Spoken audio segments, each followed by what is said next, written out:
Welcome to the Newsome MMA podcast, partnered with Concussion Pro 1, the world's first dedicated concussion supplement. I'm your host as always, Newsome, with your co-host Jon, and we're back once again to break down UFC 234, which is going down on Saturday night in Melbourne, Australia. Jon, how are you doing, bro? How you doing, man? I'm very well. I'm fully recovered. I blame the illness last week on the poor picks. That's my excuse anyway. bad week, but yeah, looking forward to talking some fights, man.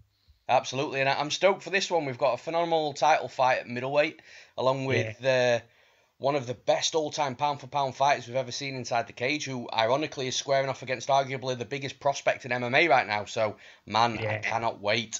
And just before we start, I'd just like to remind you all that the Premium Bets membership options from Newsome MMA are available and on the Newsome MMA website. You've got the options of a standard bronze, silver and gold membership, and these memberships provide cheaper prices per fight card for those who commit to slightly longer terms, opposed to purchasing my picks individually per week. You can find all these membership options at newsomemma.co.uk/premium-bets. So let's break down some fights. UFC 234 from bottom to top, and in the first fight of the night, we've got Wuliji Buren versus Jonathan Martinez. Jon, who have you got in this one? Yeah, this is an interesting fight to open up the card. Two guys who are both coming in desperate for wins. In particular, Buren.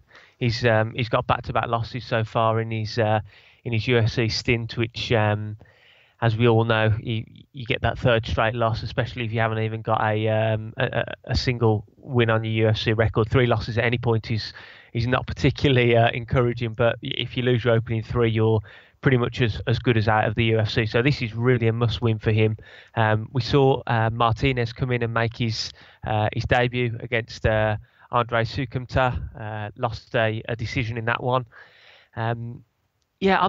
I'm favouring the guy with 2 losses though in this fight. I'm favouring Buren, and here's why. From what I've seen anyway, I've mainly only seen what they've done in the UFC, so it is only quite limited resource I'm going on here, but.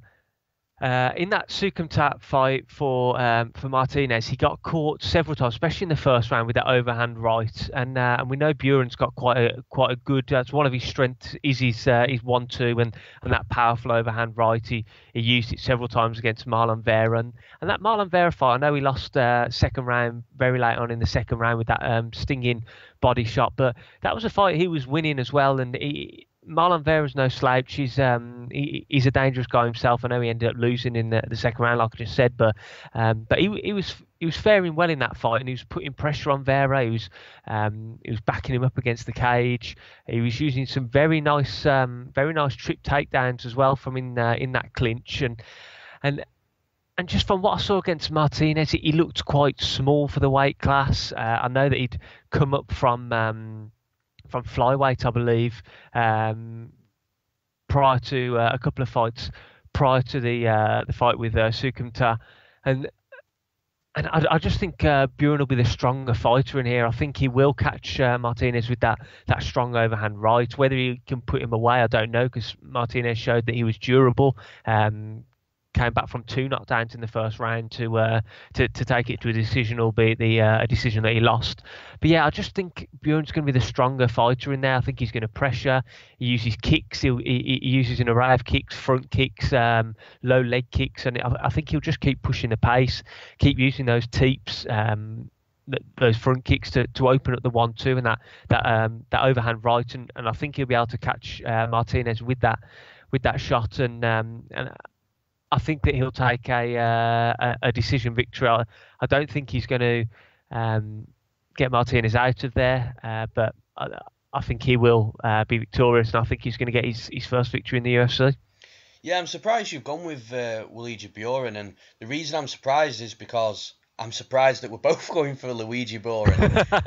I just want to put this out there, like we don't, and I try and make a point of this, and I'm sure you do as well. We don't discuss our picks prior to this podcast. You know, I like to keep the surprise going. So, yeah, it's crazy that we're both going for the plus 160 underdog, but it's not a massively confident pick from me. I just think, like, you've made a couple of good points in regards to experience inside the cage, inside the UFC cage. Sorry, I know Buren's 0-2 in the UFC, but that's valuable experience. And again, like you, I was quite impressed with his performance against Marlon Vera, a fight where everybody just thought that Vera was going to totally smoke Buren, and he came out there and he looked good. He was landing takedowns. He was being aggressive, pushing Vera back up to the cage, doing all the things that I like to see from a fighter inside the cage, from my perspective anyway. But Jonathan Martinez, he's not.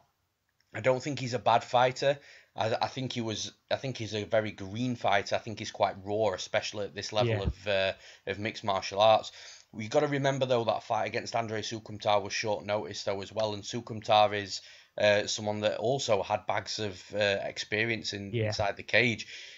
Sukumtar is very questionable in decision making and fight IQ. We went over that at the time when they fought, but I also think it was quite a bad stylistic matchup for Jonathan Martinez, just because Sukumtar, I think, was always going to be the better striker. But Jonathan Martinez still had moments in that fight. Now, you've got to remember as well, he's only 24, so he is green, he is raw, but at that sort of age, he is going to be improving fight by fight. He took the fight on short notice, has been rewarded with a second fight with the UFC. I think Jonathan Martinez has got to do a few things to win this fight. I think for a start, he's going to be on the back foot for the majority of it. I think Wuliji Buren will, like you've said, will be the bigger fight, will be pushing forward. I think Martinez has got to be moving backwards and angling. He can't move backwards in straight lines here, because what will happen is Buren will just push him up to the cage and he'll score takedowns, and that's Buren's path to victory. But Martinez has got to angle out. He's got to keep striking and then just exit from the as soon as he gets anywhere close to that cage, back into the center of the octagon. He'll probably be pushed back again, and he's got to throw, angle, exit again. And he's almost got to do that for 15 minutes, because I do think this fight's going to go to the decision. I just don't see him doing it for 15 minutes. I think, although Martinez is a fighter that I believe handles forward pressure quite well. We saw that in the Sukumtar fight. He kept coming forward. He was aggressive. He hurt Martinez in parts as well, but he didn't give up. So he's definitely got the heart and can take some damage. I just think that for 15 minutes it's going to be slightly too much. I think Buren will win at least 2 rounds out of the 3. So I'm going Wuliji Buren to win via decision. Now in the next fight of the night, we've got Callan Potter versus Jalin Turner. John, who have you got? Yeah, this is again another fight between two guys, two newcomers to the UFC. I know that Jalin Turner's had one fight in the UFC, but yeah, they're still both relative newcomers. Again, with Callan Potter coming in from the smaller organisations, you have to wonder how he'll fare in front of like home crowd and things like that, because he fights out of Melbourne, Australia, under the bright lights of the UFC. I have watched some of his footage. He does like to work the jab, push his opponent against the cage, and then he likes to work a lot of clinch work. He looks quite physically strong for the weight class, and I think he's utilised that on the regional scene well. He's like I mentioned against BJ Bland, fantastic name that is. Against BJ Bland in his last fight, he utilised that quite a lot. He was working behind the jab, the 1-2, pushes Bland up against the cage, and then work for those double underhooks, trying a lot of trip takedowns. I'm not sure if he has trained with Dan Kelly before, but I know the commentator in that fight was mentioning that a lot of the takedowns that he attempts off the cage in the clinch are those that are specifically utilised by Dan Kelly. So I don't know if it's something, obviously both Australian, I don't know if Dan Kelly's a training partner of his or not, but yeah, he just like to try those trip takedowns. We have seen him against UFC caliber fighters before. Martin Held, he lost in the first round at ACB 88 in Brisbane, lost via heel hook, and I think way back when as well he fought Jay Matthews back in 2013. He lost that as well by arm triangle, I believe it was. So yeah, so I'm not too sure. It's hard to judge, because from what I've seen of him, which is obviously not against UFC caliber fighters, I wouldn't say that I was overly impressed by what I saw. But obviously, it's hard to judge that level of competition that he's going up against in comparison to UFC fighters. Now, coming up against Jalin Turner, we said at the time when he lost his UFC debut to Vicente Luque, who's a real tough guy, real top talent in the welterweight division. We said at the time that was a bit of a strange booking because Turner had come off Dana White's Contender Series. He won after the doctor stopped the fight after the first round.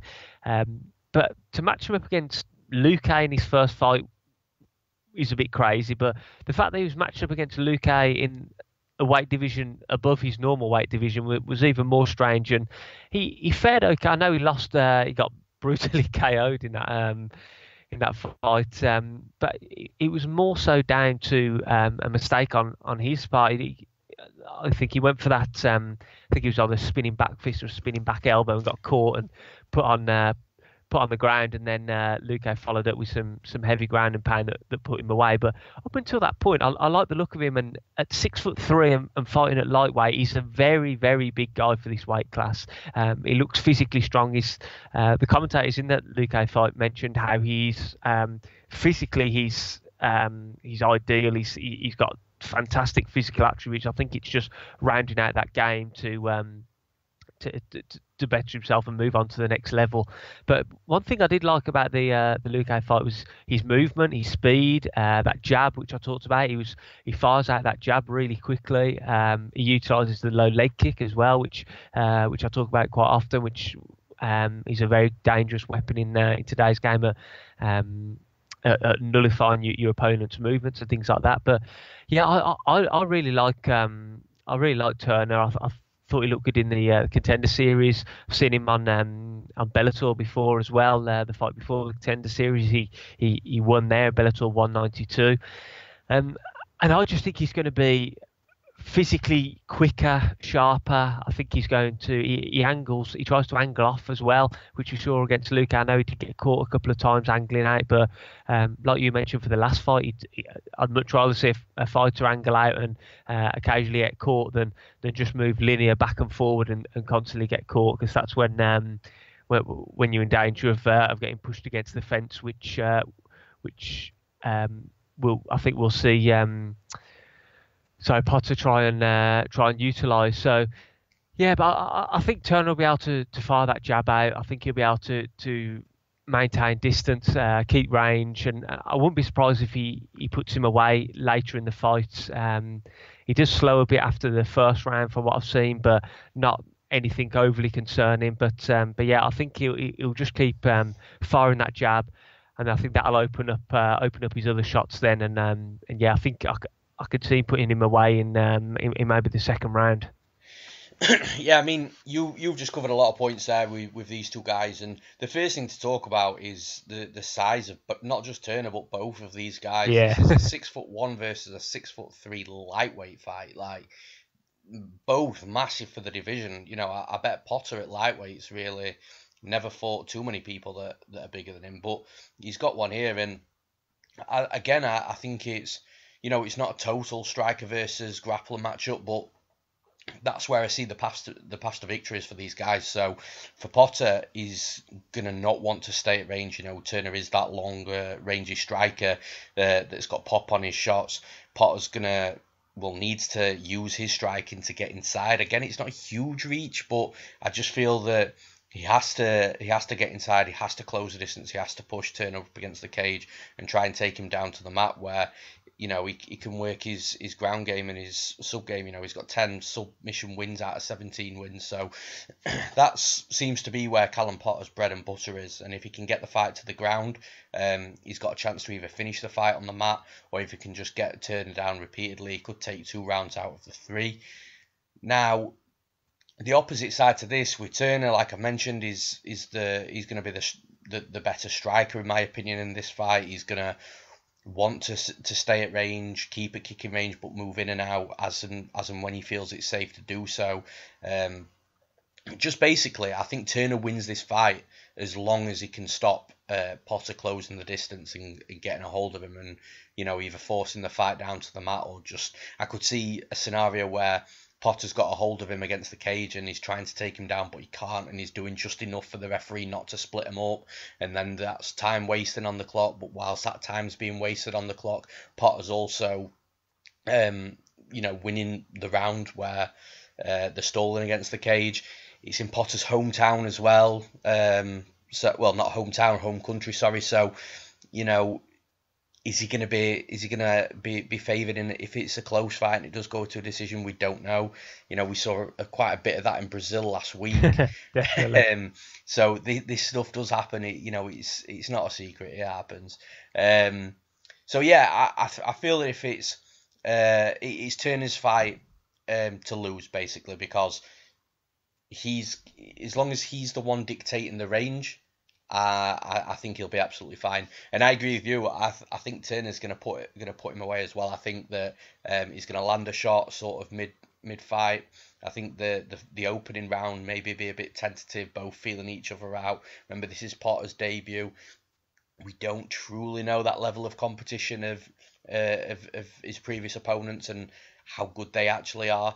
From Turner's perspective, his losses aren't great. Vicente Luque, will beat most people in that welterweight division. I don't think it was weird Turner stepping up to welterweight, by the way, because it was a short notice fight. I just think he couldn't cut the weight in that short amount of time, so I think that's why he took the fight at welterweight. But still a very weird matchup to make your debut against Vicente Luque. But the dude's fought now in the UFC. He's fought in the Contender Series. He's fought in Bellator. He's fought on King of the Cage. And I find King of the Cage very interesting because of the size of the cage. It's very, very small. So, I think Turner's, at this point, I know he hasn't got the experience in the amount of fights that he's had, but where he's been fighting and under this on the stages he's been performing, I think that he's got that edge of experience there. I think Turner's going to knock him out, like I've already mentioned, sort of mid-fight. I think he'll drop him and then he'll just jump on top and let the referee jump in to save the day. So I've got Jalin Turner to win via knockout. Now in the next fight of the night, we've got Lando Vannata just signed a new contract versus Marcus Rosa. John, who have you got? Yeah, Lando Vannata, I don't think there's anyone out there who isn't a fan of his style, because he puts it all on the line. Every time he gets in there and competes, he's exciting.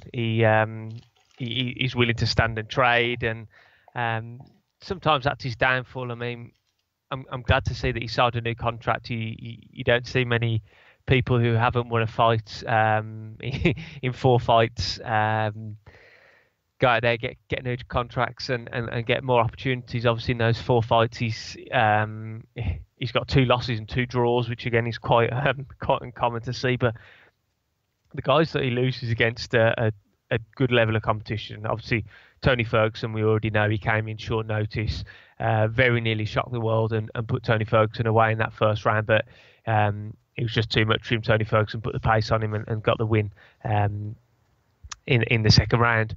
And then he put John Makdessi away with that fantastic wheel kick, Edson Barbosa-esque, in their fight at UFC 206. Then he lost to David Taymor, who, again, as you mentioned with Vicente Luque, he's a dangerous guy that will beat a lot of people at the in the weight class, and he's got a good style to beat a lot of people.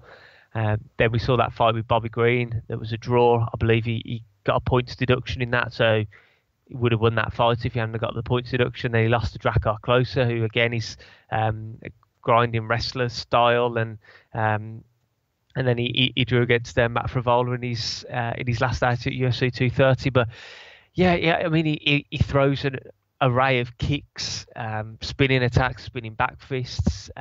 He can wrestle if needs be, if the fight goes there. And I think a lot of people, when he came into the UFC and they saw that Tony Ferguson fight, they thought this guy's got a really high ceiling. He can go a long way in the UFC, and we've got to remember he's only 26 years old. The thing we have to worry about with him is the amount of damage he takes. And I know you talk quite often about MMA mileage on the clock, and his style isn't particularly friendly in that aspect. He's willing to take a shot to land a shot, and like I mentioned before, that's sometimes his downfall. Going up against UFC newcomer in Marcus Rosa. I'll be honest, I've barely seen anything of this guy. The only stuff I can find on him is is his losses. I saw the fight against Alan Francis that he lost via armbar in the second round, and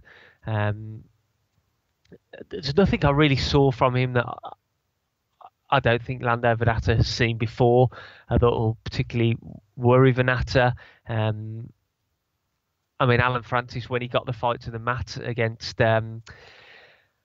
Rosa, he kind of sliced through him pretty easily and transitioned quite seamlessly to eventually lock on an armbar in the second round. So whether that's a slight weakness of his when the fight goes to the mat, it's hard to say really because of the limited footage that I have seen. But just purely through experience and what I've seen of Rosa and obviously what we've seen of Vannata in the UFC so far, when you've gone up against a guy like Tony Ferguson, I don't think there's really anyone that you particularly fear or should be too concerned about what they're going to bring to the table, because Ferguson brings pretty much everything to the table that you can expect in a fight. So yeah, but I'm going with Lando Vannata in this one. I think he's going to break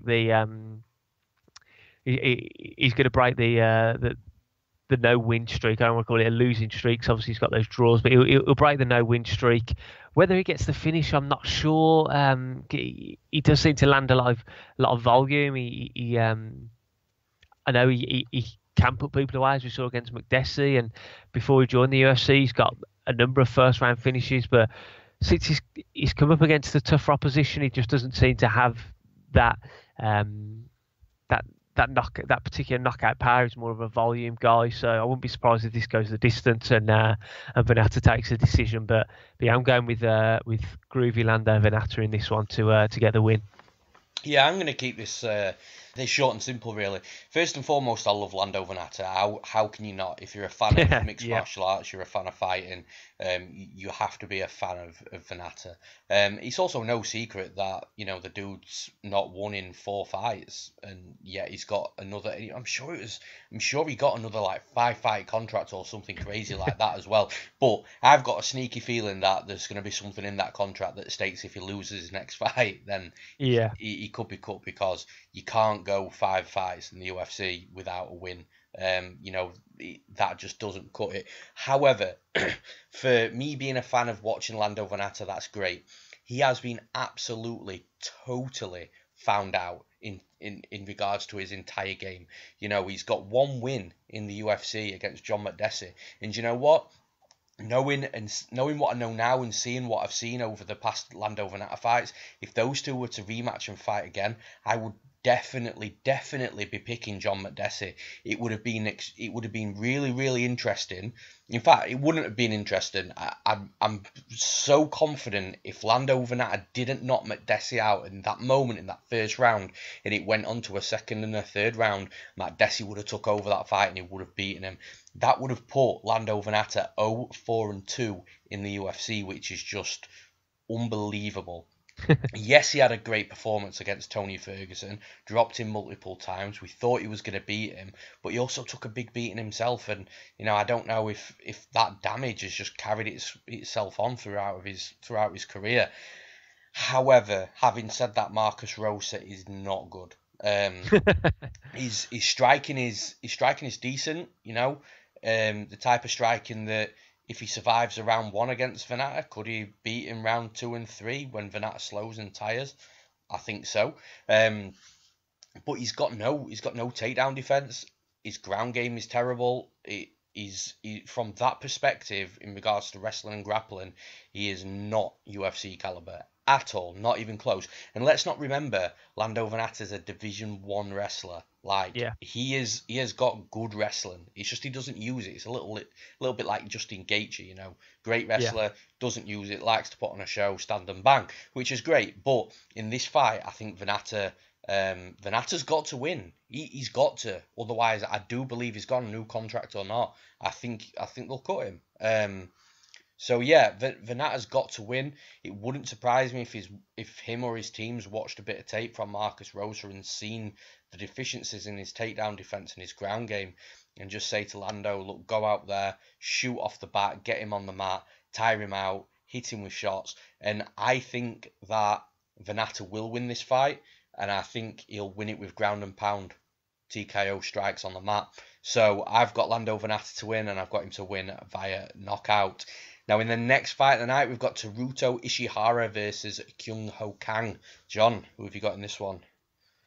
Yeah, this fight we've got another guy in Ishihara who really needs to get back in the win column if he wants to maintain his status in the UFC.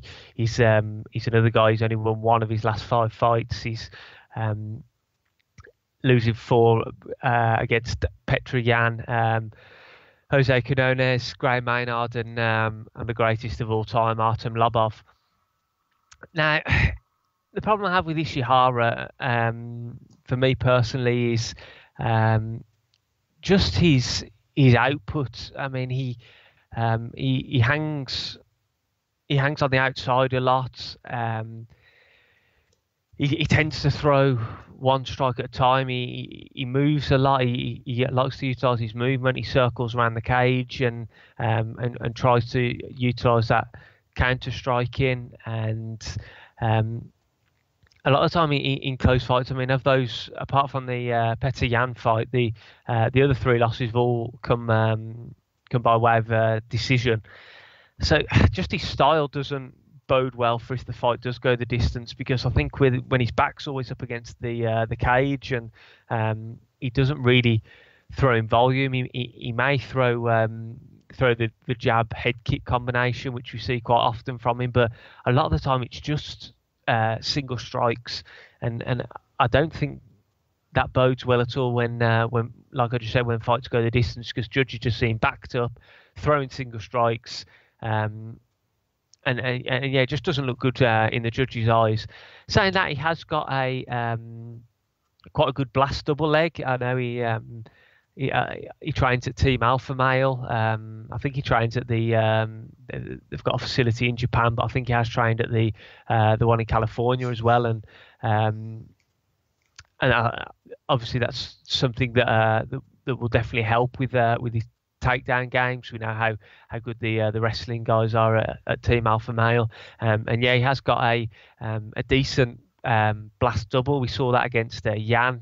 Yan was pretty quick scrambling back to his feet, but if he can maintain a bit of top control, a bit of top pressure, then obviously that helps helps draw the fight out and just rack up some points in the judge's eyes. Now he's going up against Kang, who we've only seen twice in the last 4 or 5 years. He obviously had that mandatory military service. He came back from that with a very impressive win over Canetti, got that triangle choke in the first round, and then he took on a dangerous guy in Ricardo Ramos, who we saw fight this weekend, and he lost a very close split decision in that fight. And that was a really entertaining fight. I mean, he was pressuring Ramos and throwing combinations. He likes to utilise that jab and low kick, and he does throw a lot of straight strikes, 1-2s, things like that. Again, though, he was pressuring him, and that for me is the key to victory in this fight. Like I've mentioned with Ishihara, he likes to back up and counter strike, and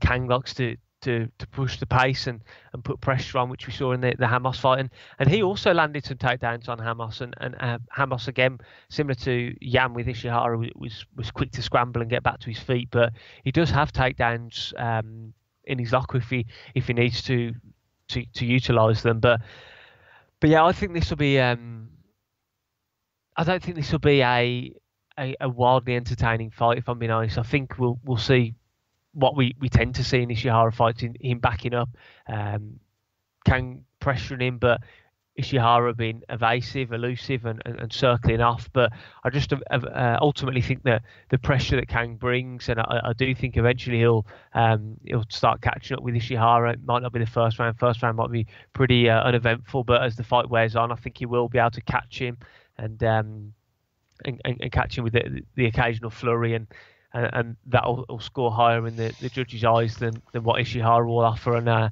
think we'll see Ishihara lose another unanimous decision, and ultimately I think that could pay the price for him in the UFC. The first thing that I'm going to say back to that, man, is good luck to Ishihara if he's going to blast double leg Kyung Kang, because that shit will be finished quicker than my carver is on a Sunday afternoon, man. You know? Man, I think this is a horrible matchup for Ishihara. I think he's got some bad tendencies in his game, holes that may not always be exploited by certain fighters, but definitely in this fight. Now, the one thing I will say is Kang's lost to Ricardo Ramos. I don't think that actually sheds too much of a great light on him right now after what we've just seen in Brazil last weekend. But I do think Ricardo Ramos was just, there was something off in his game, man, last weekend. Like that's not how that dude fights at all. It was really weird, frustrating, and strange to see. But I still think Ramos is a great fighter, and I still really like Kang as well. Kang's another guy. I did say that in the breakdown last week that I do like Kang. I am a fan of his. Now, Kang doesn't offer a lot of volume on the feet, which you would think is a bit of an issue and a bit of a problem, but the dude actually doesn't get hit that much either, and has probably got one of the lower strike absorbs per minute statistics in the UFC. You know, he's in the ones. It's 1.97, so just under 2, and that is quite low. That's a low rate for sure. So I think he doesn't offer too much volume, but that's because he's not taking so many risks, and he also likes to grapple, man. That's where his bread and butter is. His scrambles are insane. His submissions are so good. You know, when you're fighting someone like Guido Canet, and I'm not saying Canet is like a top level jiu-jitsu guy, but when a fighter in mixed martial arts, especially in the UFC, mounts somebody and then sets up a triangle, that's pretty telling of where that guy's at in his grappling and submission game. Now, Ishihara cannot defend takedowns very well at all, and this is where I think his weakness is going to be in this fight. He got taken down twice by Jose Quinones, who, you know, isn't known as any sort of takedown artist or wrestler. He got taken down 11 times by Gray Maynard. You know, Gray Maynard is a wrestler. You can sort of get that, but 11 times is still a lot at this level. He's got taken down by Julian Rosa. He's got taken down twice by Mizuta Hirota.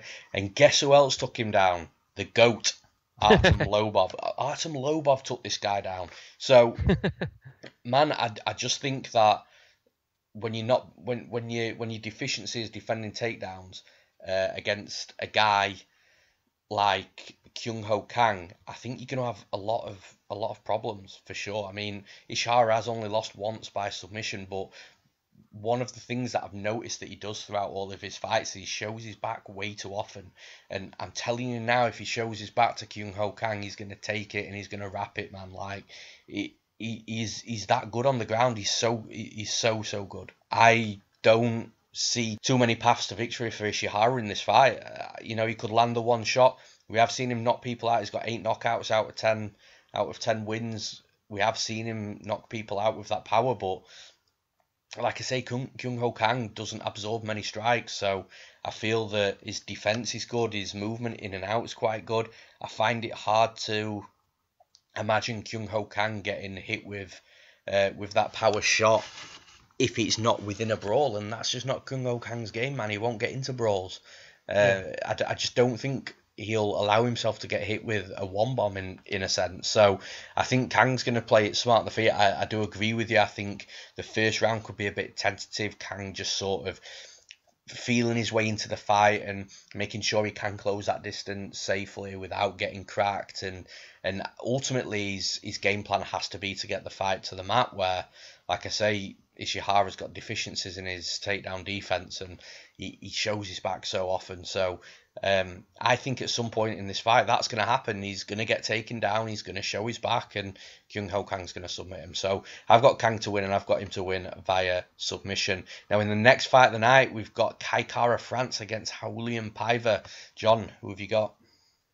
Yeah, we've got the hard-hitting Kara France in this one, making his return in the UFC. Obviously, we saw him in his UFC debut, defeat Elias Garcia. There was a lot of noise for Kara France to be signed by the UFC, especially after his stint in the Ultimate Fighter season 24, where he flatlined Terence Mitchell in the first round. Eventually, he did lose though to Alexander Pantoja, who's a dangerous guy. Now, just going outside of the actual fight itself between these two, it's still strange to try and figure out what's going on. We talk about this pretty much every week now, but what the hell's going on with the flyweight division? Because people are getting removed from the rankings, and I see Kara France moving up the rankings. I mean, and it just seems to be a case that whenever a flyweight loses, they get cut. I mean, we saw that with Dustin Ortiz, lost to Joseph Benavidez, and he got cut. So John Moraga today as well. Yeah, John Moraga, of course. Yeah, I mean, is that going to be the case again with this fight? Because Paiva's just signed with the UFC, just come into the UFC. Are they? Paiva's a big dude.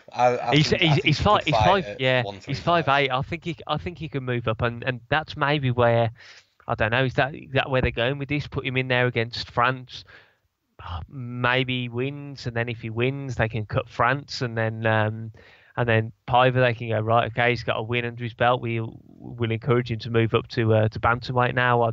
I don't know, but it seems to be all over the place at the moment. You've got guys just constantly moving up in the rankings when there's far better guys out there that are just getting cut after a solitary loss. So I think it does spell pretty much the end of the division. So I don't really know where we're going to go from here. But back to the fight itself, as we've mentioned, yeah, we've got a bit of a height disparity between the two.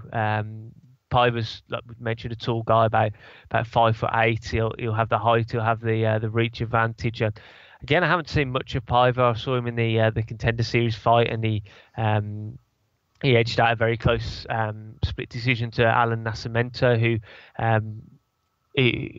whose tendency is to be more of a grappler, from what I believe. What I did like about Paiva in that fight was his scrambles.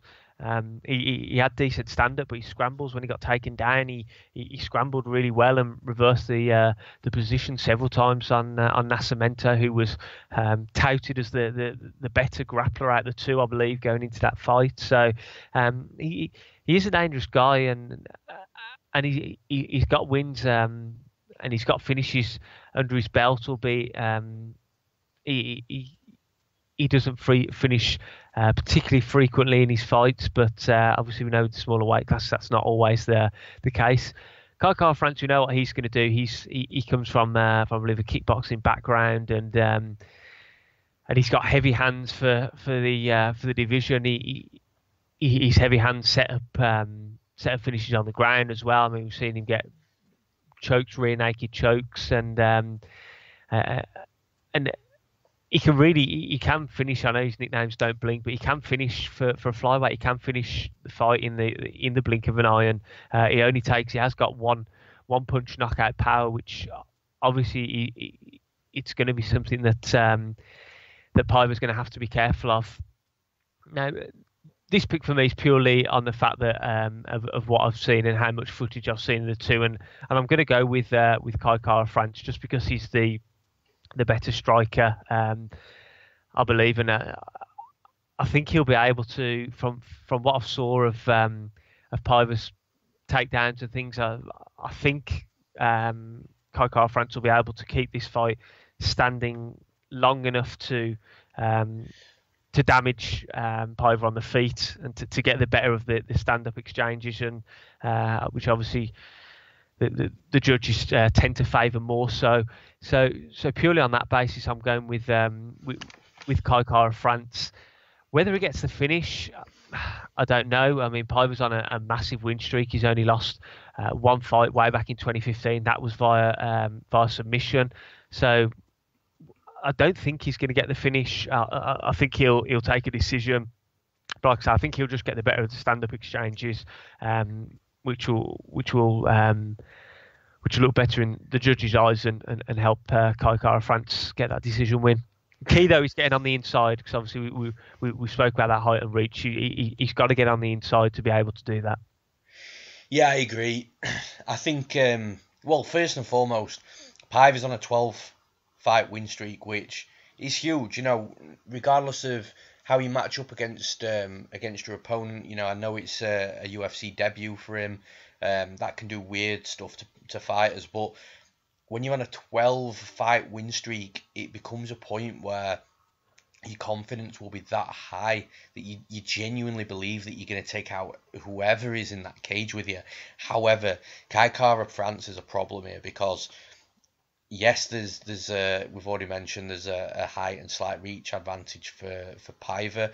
Paiva is a decent striker, man. Like he's got some power in his shots. He throws in combinations. He's got decent movement, but I just don't think he's as fast as Kai Kara France. And I also don't believe that he can stop France closing that distance and getting inside to boxing range, where France just unloads combinations so quick that I just don't know how opponents deal with him. It's a real shame, man, that the flyweight division is heading the way it's heading, because Kai Kara France is really, really good. I know he's got a lot of losses on his record, but you know, those losses were from quite a while ago, and you know, he's improved so much, and he is a good fighter. And you know what? He's also got a decent ground game. He's got decent takedowns. I just believe that he's a really, really good all-round fighter, and that's where Paiva's most deficient, in my opinion, in his takedowns, and in his takedown defense. And I think if Kai Kara France isn't the type of fighter that will take someone down, get on top and smother him and, you know, have that sort of style, but he is the type of fighter that could take you down, land a few shots. Then there's going to be that natural scramble that seems to happen quite often at flyweight, where everyone's just rapid and nobody can keep anybody down for too long. And then they'll separate and go again, and then again he can get on the inside, land shots to the body, to the head, leg kicks. Then he can maybe look for a takedown. He just mixes it all in well.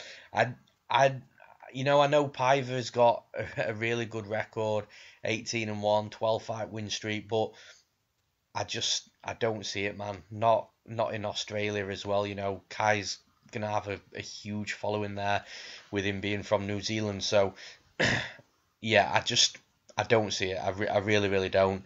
And I think, you know, I agree with you. I don't think he's going to finish Paiva either. I'll give Paiva the benefit of the doubt that he's tough enough to go 3 rounds. But, man, it's going to be a fast hard 3 rounds for him if he's going to do it. I'm going to take Kai Kara France to win via decision. Now, in the next fight of the night, we've got Kyung versus Austin Arnett. So, John, who have you got?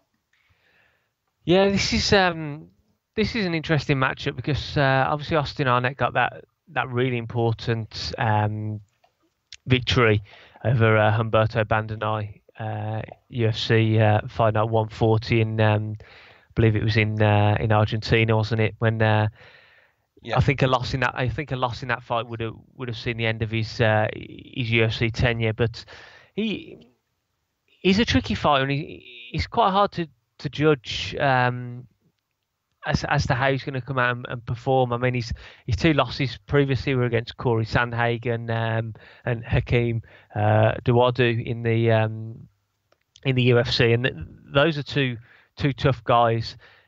What we do know about Arnett is he's got an unorthodox style. His striking style's unusually.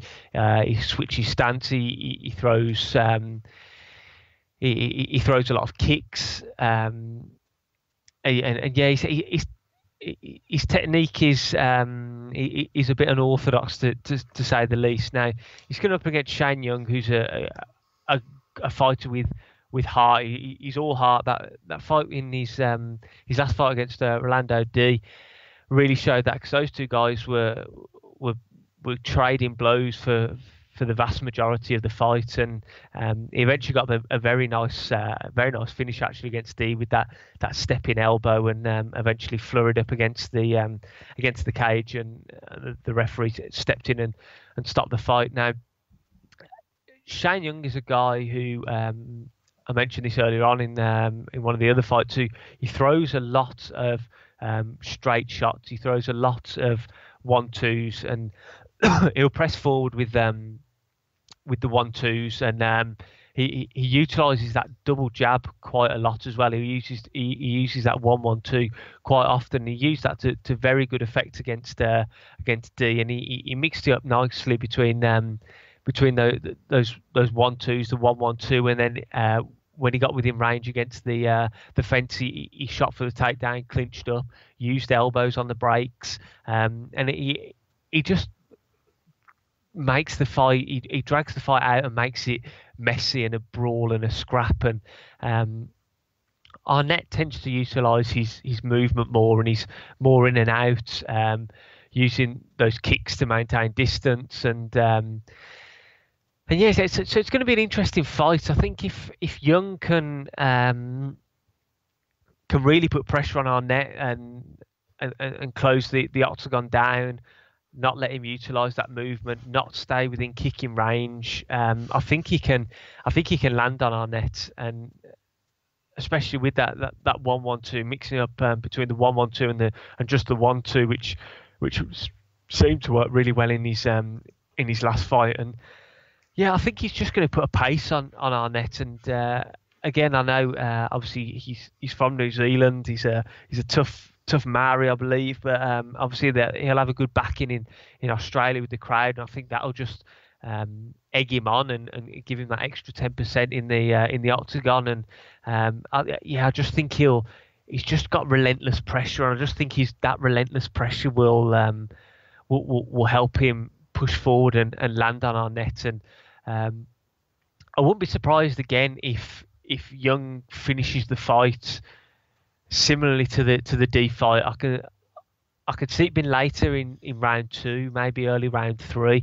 I can sense Young's put pressure on, landed a lot of volume. He doesn't so much have the one punch power. It is more the volume that does you. And I can just see Arnett going for one of his kicks, his trademark body kicks, and Young just catching him on the chin, wobbling him, and then similar to the D fight, just flurrying up against the fence or knocking Arnett down and landing ground and pound until the ref steps in. But yeah, I think Shane Young, he's going to push the pace, he's going to put the pressure on, he's going to land shots, and he's just going to outstrike Arnett, and eventually I think he'll catch him, and just enough to wobble him and get a flurry till the ref jumps in. So I'm going with Shane Young to win this fight via a late stoppage.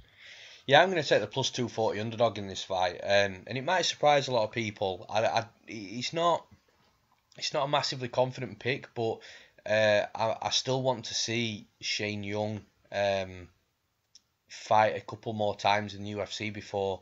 I feel like I really can't get a great read on the guy at the minute, and it's tough because he's fought twice and he's fought an opponent that was levels better than him, and he's in the next fight he fought an opponent that was levels beneath him. So it's sort of this for me. This is a good match for both guys and for the UFC, and to really see where each one of these are at. We do know more about Austin Arnett for sure than we know about Shane Young. This will be his 5th fight in the octagon for the UFC, which is quite impressive really, especially to say he's had 3 losses. But you go back to those 3 losses, Brandon Davis, I mean, it's not a great loss, but it's not bad either. I mean, Brandon Davis has looked decent in his fights against previous opponents. Corey Sandhagen is definitely not a bad loss. I don't even need to go any further into that. And Hakeem Dawodu as well is a Muay Thai champion, so that's not a bad loss either. And especially when you look at Dawodu and Sandhagen, those matches stylistically were absolutely terrible for Arnett, and he would probably lose those fights 9 or 10 times out of 10. You know, there were horrible matchups for him, and he beat Humberto Bandenay. He broke him. You know, Yeah. he broke him in Argentina, and it was impressive. Like, Arnett's not the type of fighter that will ever really style on anybody and really look that flashy inside the cage, but he's a dogfighter, man. He's gritty, he's grindy, and he'll, like I say, he'll put a pressure on and he'll try and break his opponent. And I think he could do that to Shane Young. I think Shane Young's definitely the more technical fighter in this fight. You know, his striking's decent. We have seen a bit of a ground game from him in the past. It's nothing too heavy though, so I don't think Arnett's really like in trouble or exposed in that regard. But definitely the more technical striker for sure is Shane Young. I just feel though that if Shane Young can't dictate the pace of the fight, which, you know, he could do in moments, but I feel he has to dictate the fight, and he has to keep fighting at space, because that's where a technical fighter thrives. They thrive in time and space, and ultimately going first and being the decision maker. But Austin Arnett can take all that away from you. He can get close and he can push the fight. He can be aggressive himself. He can take a couple of shots to move forward and really put that pressure and that pace on you. And I honestly think that he could do that in this fight. It's going to be tough. It's not going to be easy. Like I say, I don't think Shane Young is the type of fighter that will fold easily. And I think it's going to go to a scrappy decision where I think Austin Arnett can win it. So I'm going to take Austin Arnett, and I'm going to take him to win via decision. Now, in the next fight of the night, we've got Devonte Smith versus the Maestro, Dong Hyun Kim. John, who have you got? I was extremely confused when this fight was announced, because Dong Hyun Kim has changed his name, hasn't he? Yeah, I won't pronouncing that. Dong Hyun Ma. So well, we don't know if it's Ma, because it's short for Maestro, so I didn't know if it would Dong Hyun Mai. Okay, yeah. I wasn't even going there, man. You went. Yeah. I was the one who had to go there, but yeah, I can't keep up. Let's just call him Maestro. This is another interesting fight, because we've got Devonte Smith, who looked fantastic in his UFC debut against Julian Rosa, Juicy J. He put him away really early. I know, I believe after that fight that Julian Rosa came. It was a bit of an early stoppage, but man, he hit him hard. He put him down, and he landed a couple of unanswered strikes on the ground. So I was. There was nothing too much against the stoppage for me. I think if he'd have gone on much longer, Smith would have just carried on raining down those shots and put him away. But this is another guy who is physically strong. He's very quick. He's really, really quick. In fact, he's got a really snappy jab that I really liked. I like that combination that he threw against Julian Rosa. I think he throws that outside leg kick and then hits the straight. The straight punch, and yeah, I think this guy's got a high ceiling in the sport. He's only 25 years old. We saw him come through from Alliance MMA into the Contender Series. He won in the first round there with brutal elbows to get into the UFC, and yeah. I think we spoke about it actually ahead of his Julian Rosa fight back in November last year. It's crazy to see when you look at his record. He's 9-1 as a professional, and that one loss has come against John Gunther. And I think we spoke about that. And when you look at the two, I'd put Smith levels above John Gunther now. Really? Our boy John. Our boy John, yeah. Sorry, John, but yeah, now at this moment in time, if the two faced off, I'd pick Devonte Smith to win every time. Unfortunately, if John's listening, I'll never talk about my alpaca lover in that way. Sorry, John. I do apologise. I've actually got John Gunther on Facebook, so I hope he doesn't listen to this. I'm going to tag him. Sorry, John. But yeah, I do really like Devonte Smith. I think he's a dangerous guy. I think he's got the physical attributes to go a long way in the sport, and like I say, just mainly that speed of the jab. He gets in and out really quickly. He's evasive. and as we saw in his last two fights in the Contender Series and against Julian Rosa, he's got finishing power. He's got power in his hands. Now, Maestro, he's on a 3-fight winning streak, defeating Brendan O'Reilly, Takanori Migomi, and Damian Brown. That Damian Brown fight, the split decision win, was you could argue that went to Damian Brown. I know there was talk that he feels he was hard done by, and it was a harsh decision. That could have gone either way. Takanori Gomi defeating him in 2017. No offense to Takanori Gomi, because he's one of the pioneers in the lighter weight classes, but his chin was shot a long time ago, and that's not a fantastic victory to have on your record, defeating 2017 Gomi, and then obviously the Brendan O'Reilly fight.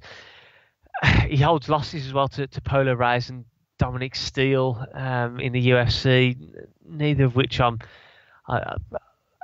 think are particularly great. I like Devonte Smith in this fight. I think he can utilise that jab to his effect.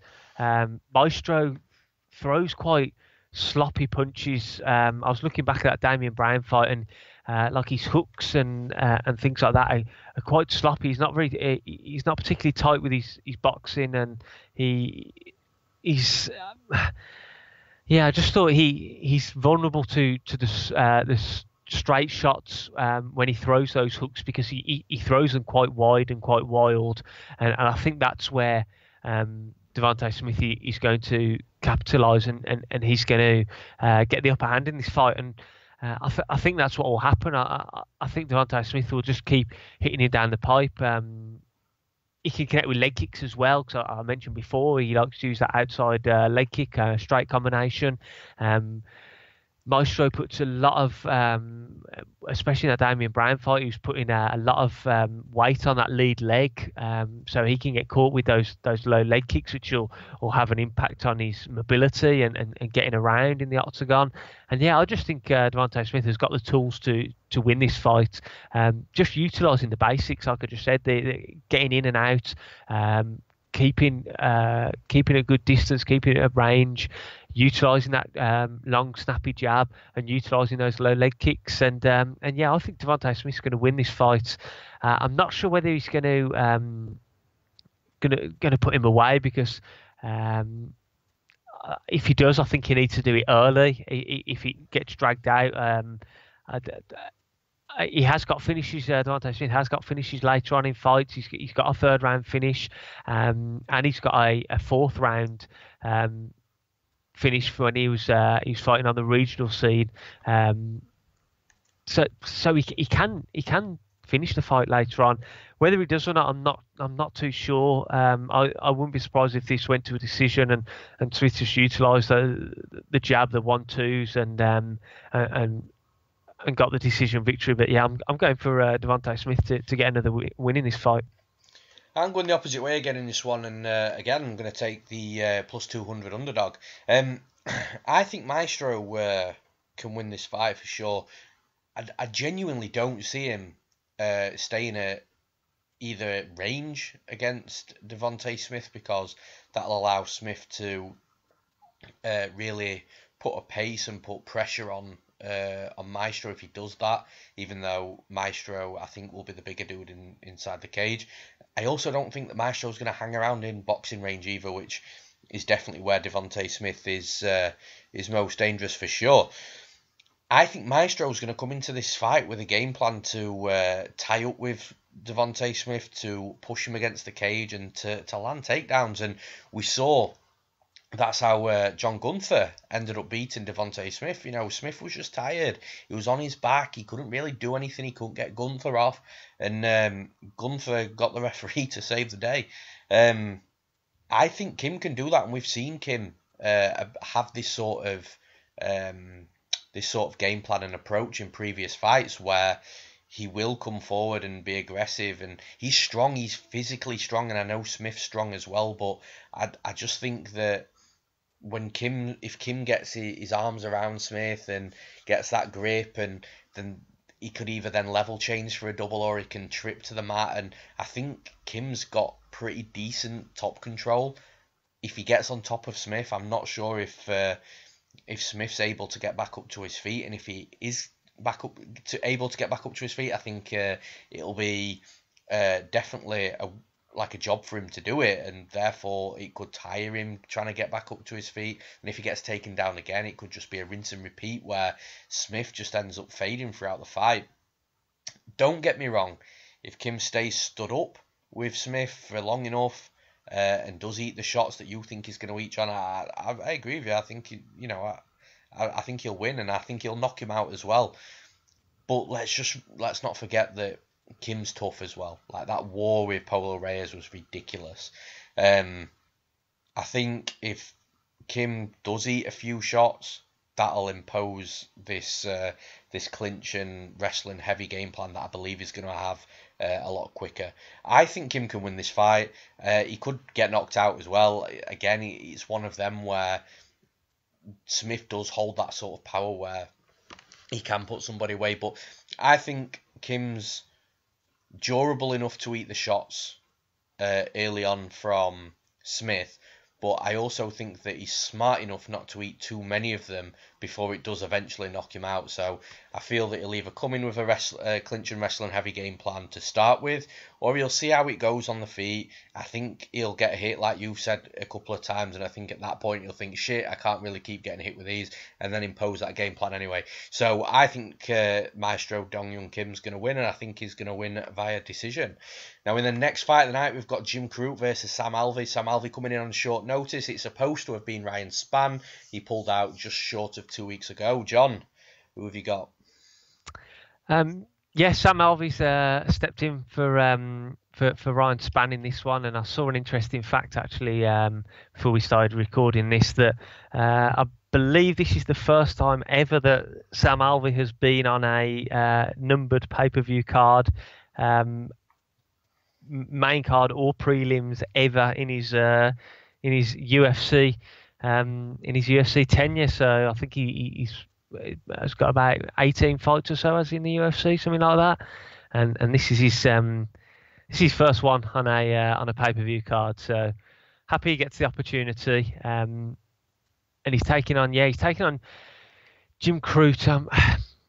We spoke recently about Crute because he only fought against Paul Craig back in December, and we spoke about Crute then, and I'm still not 100% convinced on him. I mean, he's got ability. We saw that he put away Chris Bircher in the Contender Series fight, and then he put away Paul Craig with a nice Kimura in the very late, I think it was in the third round of their fight back in December.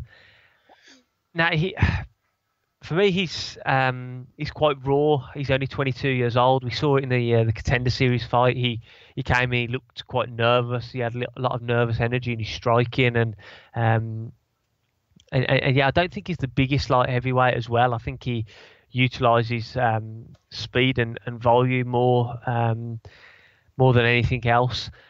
But going up against Sam Alvey, I think really works in his favour, because Sam Alvey's not a volume guy. We've seen that before in his fights. He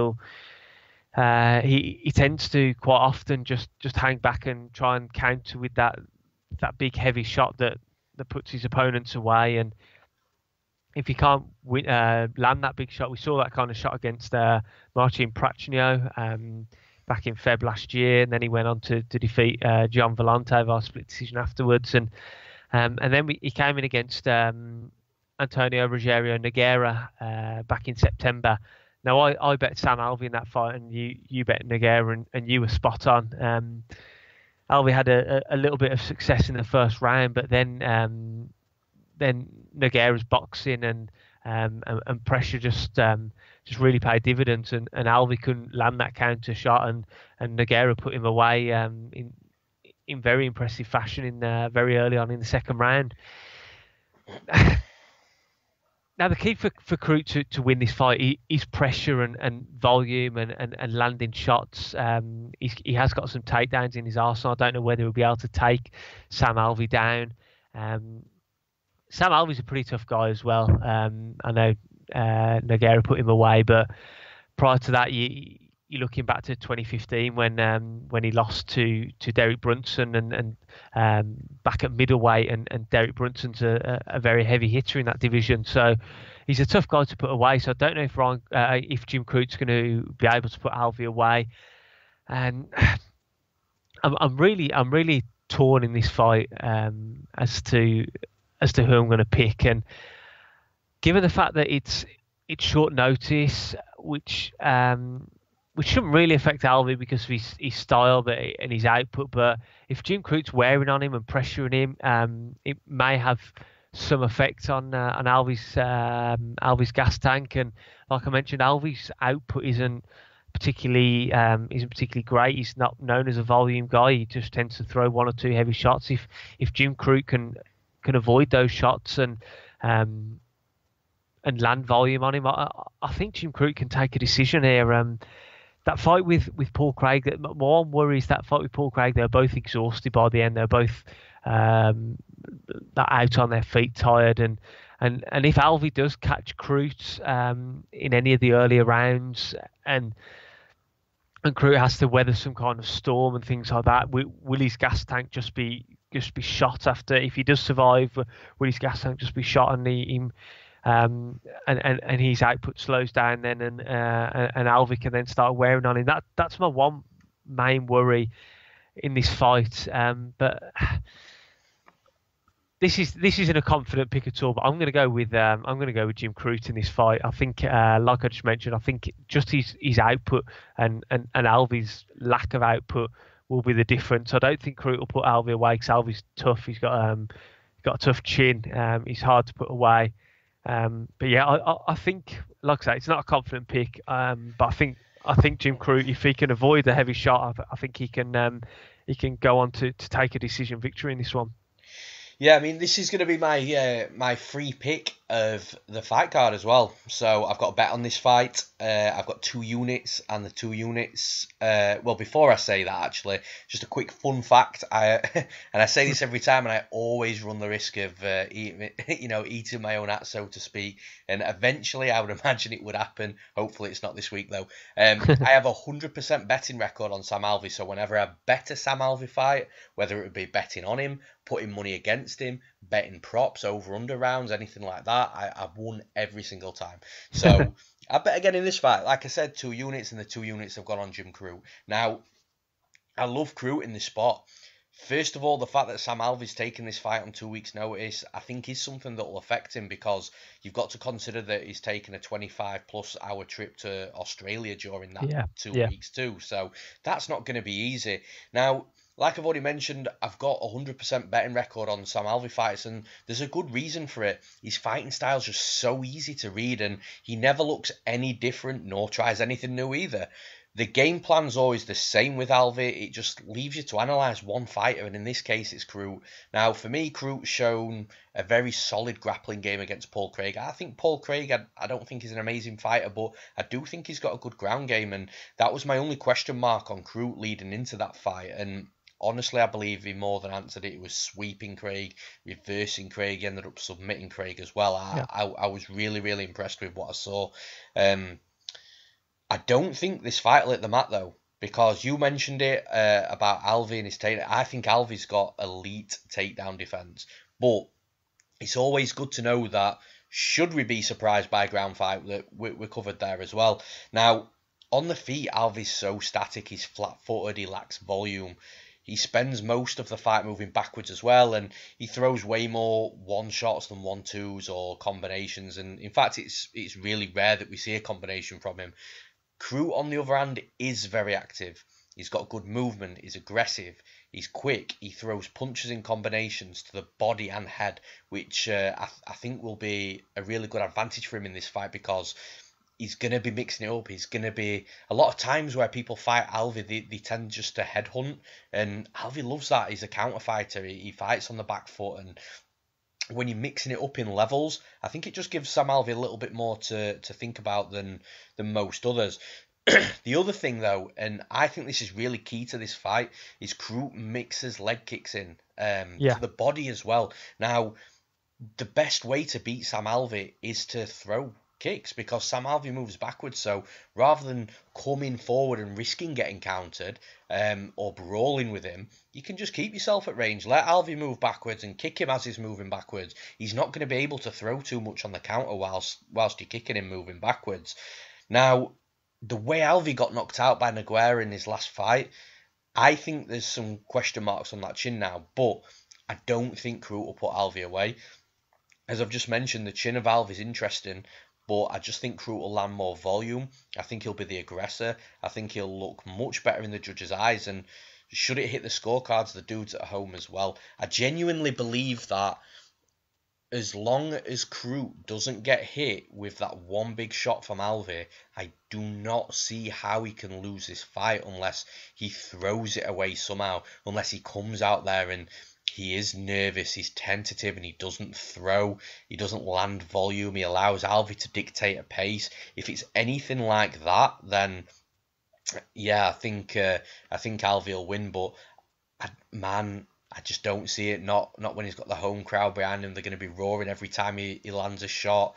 I just think his volume's going to be enough. You saw, like, when Sam Alvey fought against Jean Vallante, it was a close fight, man. And the reason it was close is because neither guy was pouring any volume in at all. And it was...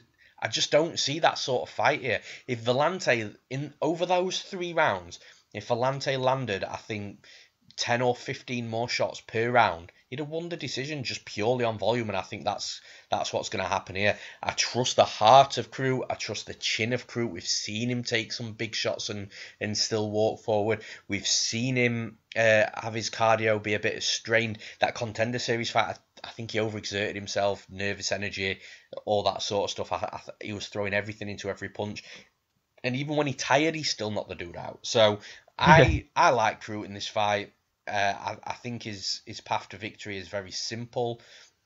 I think he'll know that, and I just think stylistically this is a great fight for him. So I've got 2 units on Jim Crute. I got it at -101. It was a few days back now. The line was bouncing around at that time. He was plus money 1 hour, and then he dipped below plus 100 for a bit as well. That's when I hit. Now it's sort of up to like -140. I think the sharp money's coming on him. I think the hometown money will continue to come in on him, and I think he gets the job done, man. So I've got Jim Crute to win, and I've got him to win via decision. Now in the next fight of the night, we've got Montana De La Rosa versus Nadia Kassem. John, who have you got? This is an interesting fight between two dangerous female flyweights. We've got Montana De La Rosa coming in off that win against Rachel Ostovich. She's got a nice finish in the 3rd round via rear naked choke. That succeeded the victory via armbar over Christina Marks at the Ultimate Fighter 26 finale. And yeah, she's dangerous when the fight goes to the mat. She's got submissions. We've seen that earlier on in her career as well. She's got a nice jab as well. Actually, I was watching the Ostovich fight back, especially in round 1. She utilised the jab really well. She did struggle to take Ostovich down in that fight. Into her world where she obviously feels more comfortable, but yeah, she does utilise a very nice jab, and she'll throw that out there quite often. She's got the height and slight reach advantage as well over Kassem. So I'd imagine she'd try and utilise that game plan again, use the jab and work for a takedown.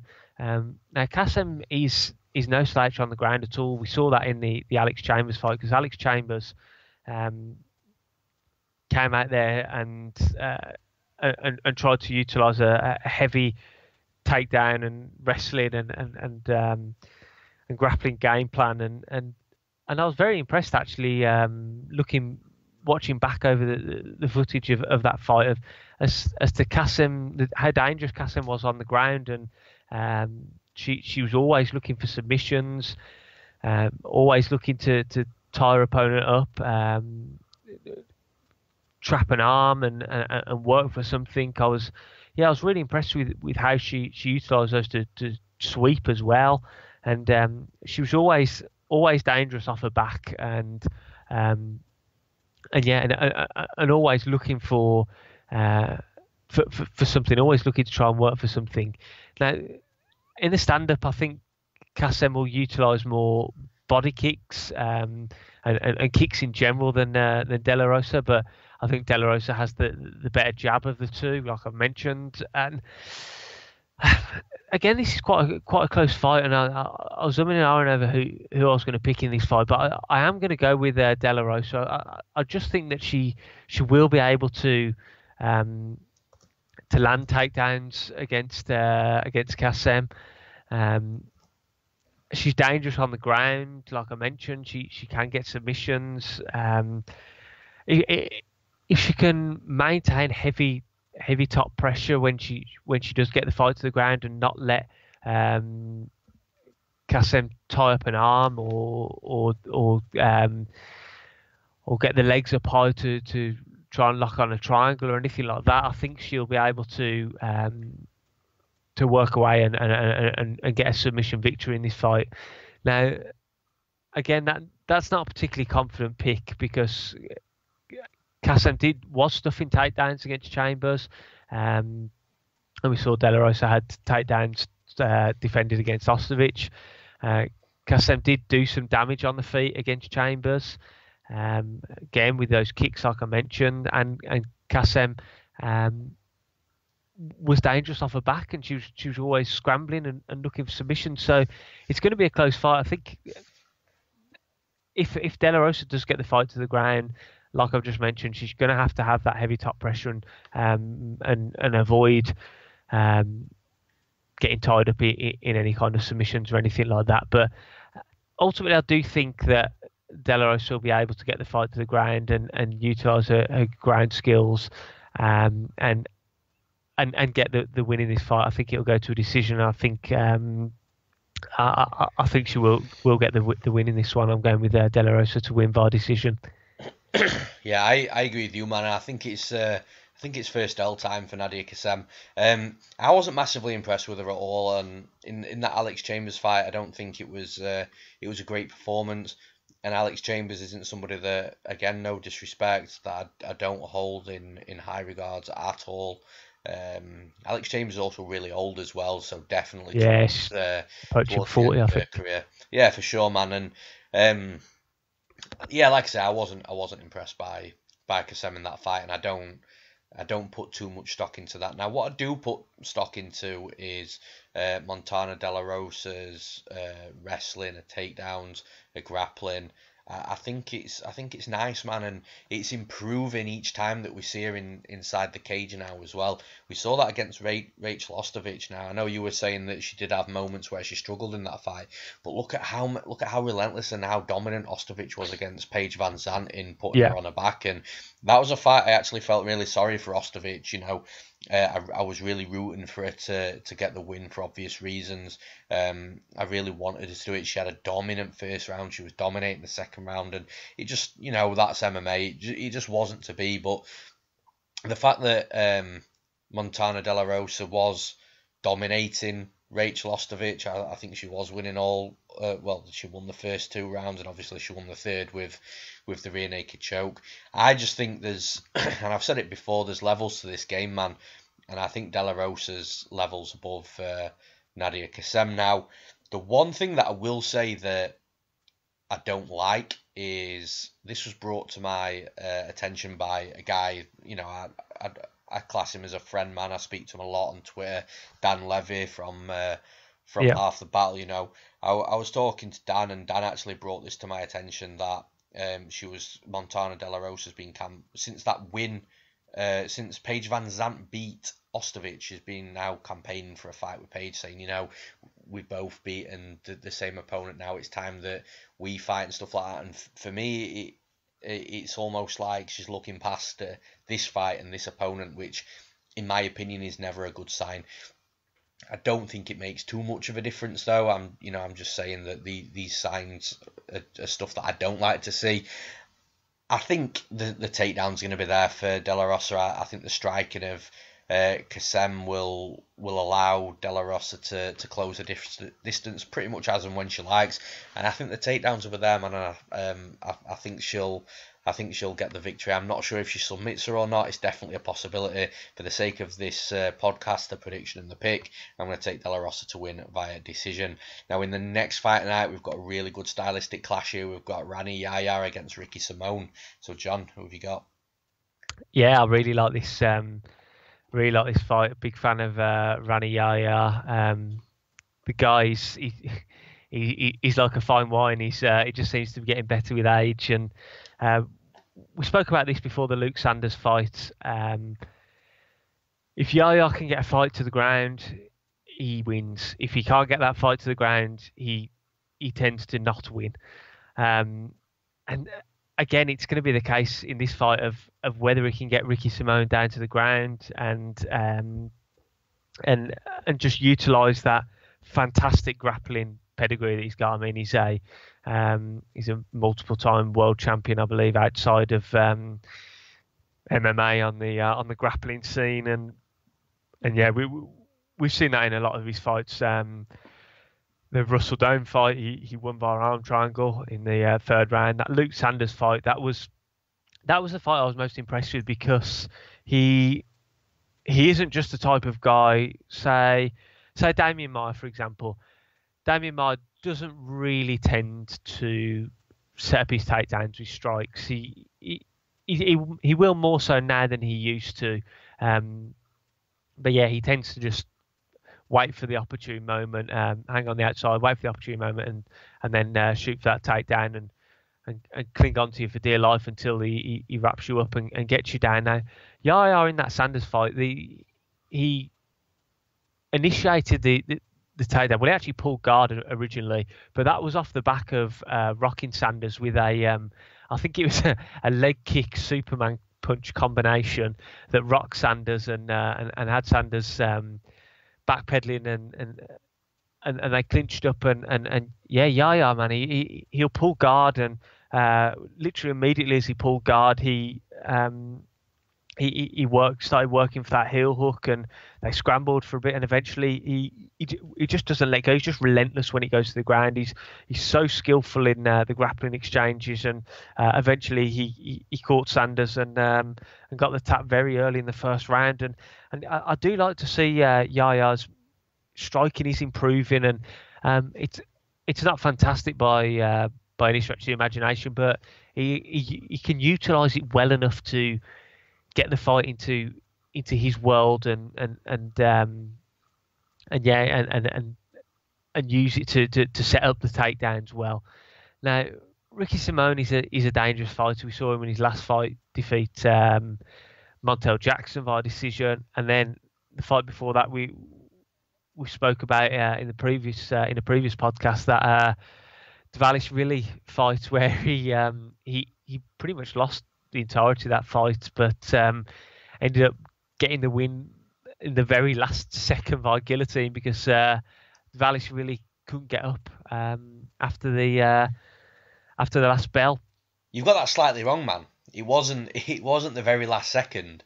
Sorry, I just thought I'd jump in there. The fight was done, man. He was up. Well, it was done. Well, yeah, it was done. The referee went back to it and said that he got put out. Yeah, he couldn't get up when the final bell sounded. Could he? He was just in a world of his own on the mat. Yeah, so slightly wrong choice of words last second. It was literally over, and Valish really just couldn't physically get up because of the choke. Now this is, I'm going with Rani Yahya in this fight, and I just think he can set up the takedowns better than he used to with his strikes. I think Ricky Simone is the better striker of the two. and will be the better on the feet. But I just think, and he's quite dangerous on the ground as well. I mean, he's got submissions on his record, that Dvalishvili fight, for example, and then going back prior to the Dana White Contender Series fight, he won via arm triangle choke in the first round, but he's also lost via rear naked choke in Titan FC back in 2016. So yeah, I think Simone's a better fighter standing, but because Yahya can mix in strikes now before he works for the takedowns, and he can pull guard and sweep. I think Yahya will. He's just so dangerous on the ground. I do think he'll get opportunities to get this fight to the mat, and just start doing what he does. And once he gets you to the ground, it's so hard for you to get back up. He just he just cinches on the just positions where you just can't physically get back to your feet or sweep or anything like that. And yeah, I think Yahya's going to be able to land a takedown or two, and if that's all it takes sometimes for him, if he can get a takedown in 2 of the 3 rounds, he can keep that fight keep that fight in his world on the mat and start working for submissions. He may even I wouldn't be surprised if we even saw him wear down Simone and get a late submission in the 3rd round. Obviously I know that's trickier when they're sweating and slippery things, but we've seen it, like I mentioned, in the Dome fight. He got a 3rd round submission. Matthew Lopez, he got a 3rd round submission. Johnny Bedford, he got a 2nd round submission. So he does have the ability to submit guys late in the fight. But yeah, I'm going with Rani Yahya for this one. I'm favouring more a decision win, but I wouldn't be surprised if, like I just mentioned, if he got a late submission and got the win. Yeah, see, when this fight was announced, I mean, people know my standpoint on Rani Yahya. I genuinely believe he's one of the best grapplers, not just in the division, but in the UFC. His grappling is genuinely that good. Now, when this fight was announced, it's a really, really good matchup because, let's start from Rani Yahya. His strengths in mixed martial arts. Let's go from Ricky Simone. His strengths in mixed martial arts lead straight into the strengths of Rani Yahya. That's the better way around of explaining it. Now, because of that, I was leaning Rani Yahya, but the more I looked into this fight and the more tape that I watched, I'm the opposite way now, man, and I think Ricky Simone's going to win the fight. Now, there's a few things that are going to make a difference in this fight, in my opinion. Now, from what I've seen of Rani Yahya, a lot of the fighters that he fights will be very scared of this ground game, and rightly so, because it's legit. So what that makes them do is it makes them backpedal. Now, what that then allows is Rani Yahya to set the pace of the fight, and this is key. Because when Rani Yahya sets the pace of the fight, he'll set a slow pace. Is a slow Muay Thai type plodder forward, and then he's got a good single leg.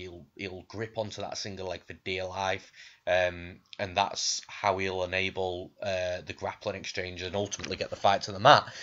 But when the fight's pace isn't set by Rani Yahya, and it's set by his opponent, who is fast and aggressive, and Joe Soto is a good example of this, because it wasn't a total relentless pressure from Joe Soto, but Joe Soto was the aggressor, and at times he was very quick for Yahya and putting the pressure on him really badly. And when I say badly, I mean that in a good way. But yeah, so Rani Yahya wasn't setting the pace, yet at that point it then becomes really tiring for him. I think Rani Yahya's striking is very underrated, by the way. He's a black belt in Muay Thai. I think his striking is quite good, but it's good moving forward. Moving backwards, that's not how he fights. He doesn't fight well moving backwards. He tires. It means that he has to work more because he has to angle and just do more on the feet. The other type of fighter that Rani Yahya really thrives against is a fighter that's willing to to be suckered into this ground game, and a good example of this is Matthew Lopez. So Matthew Lopez is a good wrestler. He's got good scrambles. He's got good reversals and sweeps too. But when he was on the mat, he was going for arm bars and stuff against Rani Yahya, and he was doing the right thing, you know. Like he saw the armbar opportunity, he set it up well, he got it. But Rani, you're not going to submit Rani Yahya, and what I'm getting at here is those type of fighters that over engage on the mat is dangerous. Rani Yahya will beat those guys like 9 times out of 10. But Ricky Simone is totally different. So Ricky Simone is the guy that isn't going to be pushed back very often. He won't allow Rani Yahya to set the pace anyway. He'll be the aggressor. He'll be the one setting the pace. This will, I'm telling you, the pressure that Ricky Simone puts on fighters, it breaks a lot of fighters. And Rani Yahya can be broken. We don't see it often enough because, like I say, the key thing is the pace. And most of the time, Yahya's setting the pace. So that's why we don't really see this too much. We also don't see him gas out too much either. But when he's on the back foot, he's being made to strike, and he's being the one worked by someone that's aggressive with a high pace, such as Ricky Simone, I think he will break. I think he will gas. And what that'll make him do when Simone's pushing forward is it'll make Rani Yahya start shooting, trying to get this single leg that I spoke about.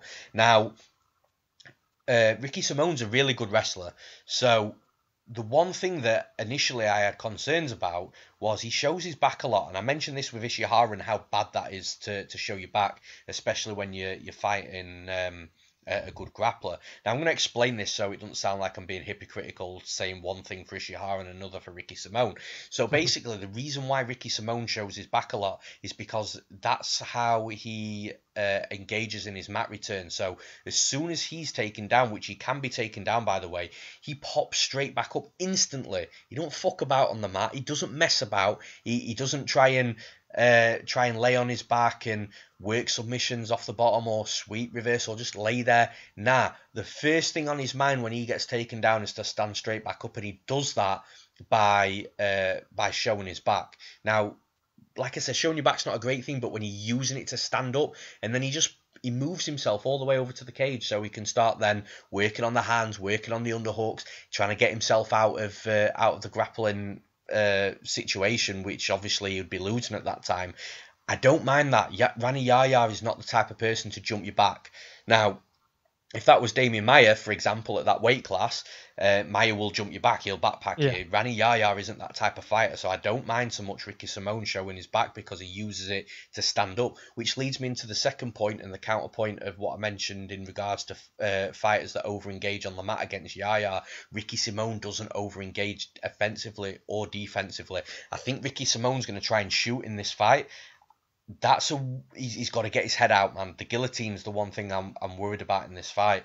But when it's not working for Simone on the mat, whether, like I said, offensively or defensively, he just thinks, fuck it, stand back up. He don't mess about. He don't over-engage. He doesn't try to make something work that's not there. And I think all this is key for Ricky Simone winning this fight. And what happens is Ricky Simone can be taken down, but he can't be kept down. So when he stands back up, Yahya's going to be keeping shooting at him. He'll shoot at him. Simone will stand back up.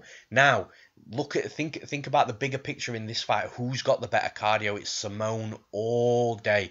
Yes, we've seen him tired, but he's got a good second wind. He'll keep going. Man, that's going to tire Yahya having to keep taking down and Simone popping back up. I think the key to this fight is pressure and pace, opposed to an actual skill set. I think on the feet they're very close. I don't think Ricky Simone has that much of an advantage on the feet, but I just feel that down the stretch, which I think it is going to go to a decision, I think down the stretch Yahya's gas tank's going to empty it much quicker than Simone's with the pace that's going to be set. And whether Simone's that much of a better striker or not, when you're fresher, you're going to be landing more shots. He'll then start to be able to look for takedowns safely because Rani Yahya just won't have the energy to really do too much. So I think Ricky Simone's going to get the win, man. It pains me to pick against someone like Yahya because I love the dude, but I'm taking Ricky Simone to win via decision. Now, in the co-main event of the evening, this is the one I spoke about in the introduction to this podcast. We've got potentially the greatest pound-for-pound fighter of all time, fighting arguably the biggest prospects in mixed martial arts right now. We've got Israel Stylebender Adesanya against Anderson the Spider Silva. So, John, who have you got? Yeah, this is a man. This is going to be one hell of a fight. Really looking forward to seeing this. Obviously, Anderson Silva, arguably like you said, the greatest of all time. Returning to action after 2 years out. It was crazy actually, because for some reason I had in my head that he'd fought more recently than he has. His last fight against Derek Brunson, I was actually at. Me and my partner went to UFC 208. And, oh really? Oh yeah, 208. Yeah, I remember. Yeah, the dreaded 208. We there was all sorts of talk. I can't remember who. There was talk of, like, before we actually but this is going slightly off on a tangent. Before we'd anything was announced properly, there was talk like Khabib would be fighting for the title at 208, and there was talk of I think Aldo Holloway at the time fighting, and I was like, yeah, this is good. So booked up, let's go to that, man. Who doesn't want to go to New York anyway and throw into these fights? Yeah, let's do it. First event over in the States, and who did we end up with? Just a made-up title in home against the randomly, but I'm not a name snob. I'm not fussed if it's not the greatest names on paper. I just enjoy going and watching fun fights. But man, there was some dull fights that night as well. It wasn't a dumb fight. Yeah, there was. I think there was only one fight finished inside the distance. Jacare Souza finished Tim Boach, if I remember rightly, and every other fight on the card went to a decision, and they weren't even exciting back and forth, man. So yeah, that was hard. But going back to the topic at hand, that was his last fight back at 208 in UFC 208 in 2017 against Brunson. Now, a lot of people in the arena and a lot of people watching at home actually thought he lost that fight, and I can definitely see the argument as to why they thought that. It was a very close fight, but I wouldn't. I've got no issues with people saying that Brunson could have potentially won that fight because it was close. And then I mean, when you look at obviously he had that Nick Diaz win overturned to a no contest. So when you look back at his actual last non-contentious, shall I use the term, loss, you go back to 2012, man, against Stephan Bonner. That's a long time. He's obviously lost those two fights to Weidman, lost the fight to Bisping, lost fight to DC. I mean, that was pretty much a given that he was going to lose. He was stepping up on like 2 days' notice, higher weight class against one of the best wrestlers in mixed martial arts, and he just got ragdolled in that fight, man. But yeah, he's getting no younger, man. He's 43 years old coming into this fight, and I was really impressed with Adesanya in his last fight against Brunson, because I mean, he came into the UFC only last year against Rob Wilkinson. He looked a bit, because there's a lot of hype outside of the UFC about him when he will eventually join the UFC with his coveted kickboxing background, and came in against Rob Wilkinson. He looked good. He put Wilkinson away. He looked decent. Still relatively raw, but good. Then he fought Marvin Vettori, and that's when people were like, he won a pretty close split decision. Vettori's no world beater. This is only going back like 10 months ago, April last year, and people were arguing about him. But then in his last two fights against Tavares and Derek Brunson, I mean, Anderson, they've got that mutual last opponent in Derek Brunson. Anderson Silva struggled against Brunson 2 years ago, prior to his latest ban. He's 43 years old. I mean, we spoke about this, I think, last week. Going from 41 to 43 in fighting terms is a lot bigger 2-year jump than going from 30 to 32, for example, or even 33 to 35. I mean, that's a big jump, going 41 to 43, not competing in that time. But Adesanya in that fight against Brunson just smoked him. I mean, he stuffed every single takedown that Brunson threw at him. He landed some heavy shots. He was landing clean counter strikes and powerful kicks. I mean, he literally put everything together in that last fight against Brunson and looked superb. And as much as it pains me to say this, I think we're going to see the passing of the torch in this fight, and I think we're going to see Israel Adesanya defeat Anderson Silva. And not only that, I think we're going to see Israel Adesanya finish Anderson the Spider Silva. I just think at 43 years old, not competing for a couple of years, I just think time catches up to people. I mean, he'll like I say, he'll go down as arguably the greatest fighter of all time. What he does so well, he's counter striking and he's slipping and moving and things like that, and then he's quick reactions. I mean, the fight that I think a lot of people will think about when they think of Anderson Silva's style is that fight against Forrest Griffin, where Forrest Griffin could just not land a finger on Anderson Silva, and Silva was just he was like the Matrix, and then he'd fire back with counter shots, and yeah, that's Anderson Silva 101. That's the Anderson Silva that is the greatest of all time. But I just at 43 you lose those reflexes, and we saw that in the Weidman fight when he got knocked out. You do lose those reflexes, and people can put a pace on Silva now. We saw that in the Bisping fight. I know a lot of people argue, especially from our American friends, argue that it was a robbery, and Bisping won that fight, man. Bisping won that fight, man. I'll argue that with anybody. He did. He won that fight, and he put a pressure on Anderson Silva, and he landed shots, and yeah, I can't see how Anderson Silva is going to get the better of Adesanya, because he's a counter striker, like I've just mentioned. He's not really one to push the pace himself particularly. Adesanya's got a pretty good takedown defense. I mean, Brunson's a very good wrestler. Anderson Silva's not known for his wrestling, but I thought, will he perhaps try and mix it up and throw in some takedowns and throw Adesanya off? But Adesanya was stuffing Brunson's takedowns with ease, man. And Brunson's arguably a better wrestler than Anderson Silva. And so, yeah, I can't see a path to victory for Anderson Silva. I don't think he's going to be able to put Adesanya away with counter strikes. I don't think he lands enough volume to take a decision.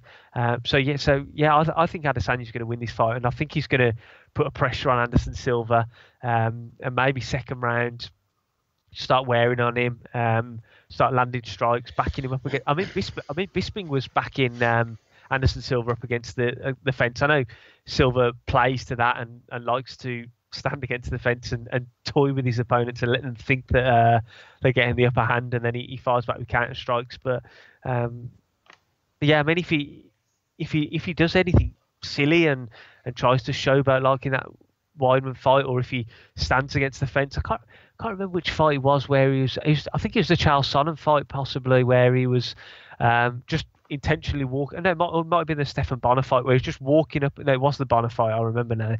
And he was just literally walking up against the fence and just standing there and waiting for Bonner to come over and put pressure on him. I mean, he's not going to be able to do anything like that anymore, especially against Adesanya. And yeah, I just see Adesanya putting a pace on, catching him with something, hurting him, and then just landing strikes. And unfortunately, I think he's going to put Anderson Silva away. So I'm going with Israel Adesanya to win this fight via stoppage. Yeah, I agree, man. And I pumped the brakes on, from my perspective anyway, on Adesanya until this fight. And I know you could argue that Silva is done, and he's declined that much that this could potentially be his last fight, especially if it does end badly. So why have I pumped the brakes for this fight specifically? Well, the reason being is, you mentioned a lot of it yourself. With when he came into the UFC with the Rob Wilkinson fight, I was very curious to his takedown defense and his game off his back. And if I remember correctly, Rob Wilkinson took him down a couple of times. One of the times he held him down for a fair amount of time, but Adesanya got back up to his feet, and at that point you're thinking, okay, he's not, there's something there. That's great. But Rob Wilkinson, again, no disrespect, wasn't the greatest level of fighter to really test that properly. Then he fights Marvin Vettori, who is a step up from Rob Wilkinson in pretty much every area. Bit better striker, bit better grappler, bit better cardio, durability, that sort of thing. And then it shouldn't have been a split, in my opinion. I think Adesanya won the fight. I think the split makes it sound closer than it was, but it was still relatively close against Marvin Vettori, who was a fighter that, again, is that mid-range fighter, sort of rank 20 to 30 type of fighter. And you're thinking at this point, and you can keep doing this, I suppose, for a long time. You're thinking at this point, okay, well, maybe that's only Marvin Vettori. Let's see what he's like against someone else. Then he goes against Brad Tavares. Now, this is a fight that I picked against Adesanya. I'm a big fan of Tavares. He's a solid all-round guy, good skills in every area. And I thought if Adesanya's going to lose a fight, it's probably going to be this one to Tavares. Schools him. Completely, utterly schools him. At this point, I'm thinking, okay, shit, Adesanya's good. Then he gets put against Brunson, who, was a legitimate top 10 guy. And now I'm then thinking, okay, now he's at the real stage of this division where, it's no fucking joke anymore. So at that point, I was still like, okay, I'm still waiting to see it. The thing is, his step-ups have been that good every time. It's made me question every time. And I know a lot of people have been high on Adesanya for a while, but with hype trains, I'm just a little bit more cautious now. So, Derek Brunson, man, completely, utterly destroys him. Now, at this point, I know, in my opinion, this is a step down Anderson Silva from Derek Brunson. I think Derek Brunson's a better fighter. I also agree with you and the majority of the people. I think Brunson did beat Anderson Silva when he fought him as well. He could have done more, but I think he did beat him. But now at this point, I've seen everything that I need to see of Adesanya. I've seen him on his back against a D1 wrestler. I've seen him striking against powerful strikers. I've seen him against the cage. I've seen him be the aggressor. I've seen him flourish. I've seen him sort of have a dip in performance, sort of like the Marvin Vettori fight. I think we've now seen everything of Adesanya. He's 15-0, and dude, this guy has got a very fucking bright future. I think he beats everybody in this division, and that includes the two guys that are main eventing this card as well. I think he destroys both of them. If he fought either of them on Saturday night, forget this Silva fight. If he fought either of them on Saturday night, I think he would take both of them out in 5 rounds, definitely. I just genuinely think he's that good. That, like I say, I sort of pumped the brakes a bit from a hype train perspective until I saw more. I've seen everything I need to see. And man, this is a horrible fight for Anderson Silva to come back to. Take away the Brunson win if you're in the opinion that he lost the fight. The dude hasn't won a fight since 2012. Like, we're in 2019 now. This is 7 years ago. I know he technically beat Diaz and that got overturned, but listen, Diaz was coming back from like a ridiculous layoff as well. It was a slow, boring, uneventful fight that probably could have gone anyway. So that's 7 years, man. That is a long time. And now you're stepping in the cage with someone like Israel Adesanya that's not just in the peak of his career. He's not even peaked. He's already world class, and it's a guy that's thriving with confidence right now, saying he's going to Anderson Silva, and I think you described it best. I think it's just going to be a passing of the torch, man, and it's going to be an unfortunate scenario that the Anderson Silva, one of the greatest fighters that we've ever had the privilege to see inside a cage, is at that stage of his career where, unfortunately, fighters just don't know when to say enough's enough, and the majority of the fighters have to take these brutal finishes to realise that and to recognise it. It's a sad state of affairs, but listen, in 10, 15 years time, we're going to be saying the same thing about Adesanya. It's one of those things, man. It happens. I cannot see Anderson Silva winning this fight. If he comes forward at Israel Adesanya, I think Adesanya will piece him. He's quicker. I think he's got more power now. I just think his movement's going to be better. He's going to be fresher. He's going to be able to go 3 rounds absolutely no issues, where we don't really know that with Silva, with the layoff and the age and the decline, can he, has he still got the cardio to go 3 rounds at the pace that Adesanya will be able to set? But more than likely, it's going to be Adesanya pushing forward. He's got deceivable power, I think, is the best way to put it. It doesn't look like he really hits that hard or anything like that, but man, he hurts people with shots that don't look like it should hurt them. And I think once Silva feels that, I think Silva will be backing up, like you've mentioned. I don't think he minds it too much. He'll get that head movement going on the cage, but that head movement isn't going to be as quick as what it was 7 years ago. And I think Israel Adesanya, if he does just wait it out a little bit with his head movement just to figure it out, he'll figure it out, man. And I think that's what happens. I think Adesanya puts the pace on him, the pressure on him, puts Silva against the cage, and I think the shots unload and he puts him out. I'm going Israel Adesanya to win. I think he's going to knock him out, and I think it's going to be in round 1 as well. Now, in the main event of the evening, we've got the 2 welterweights, ex-welterweights, fighting for the middleweight championship. 2 guys that have been on an absolute tear in the division, especially Robert Whittaker. Got the champion Robert Whittaker versus Kelvin Gastelum. John, who have you got? Before going to breaking down the fight, just want to re-emphasise the point that you just made there. It's fantastic to see 2 guys who have made that step up in weight class, and what a difference it's made. Don't go too much into this, John. This is my topic. I forgot to tell you. This is my hot topic. So we'll talk about this, man, for sure.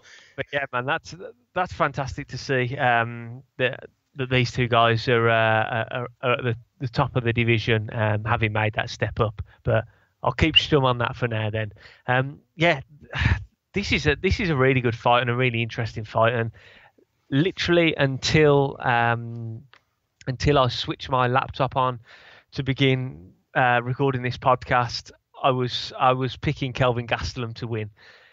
And at the moment I switched on my my laptop, I opened up my web pages as I do, and I'd already watched some of the fights back and some footage, and I was just having a last look over the records, and man, I just had a late swing towards Robert Whittaker in this fight. I think the things that these 2 guys do, and they do well, they kind of counteract each other. They're both strong wrestling boxers, got good hands, good takedowns, and good takedown defense, and that's why I was so open. I think it's going to be a lot close fight.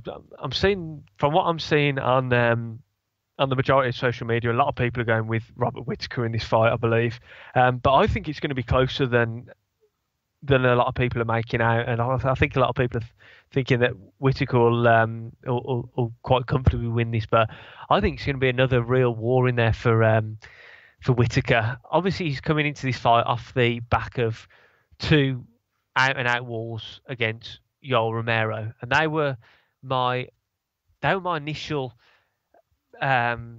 bases for why I wanted to pick Kelvin Gastelum, because Gastelum's got really crisp boxing, man. He's got really sharp hands. I really love his boxing. I think wrestling side of things, they'll just counteract each other. I don't think.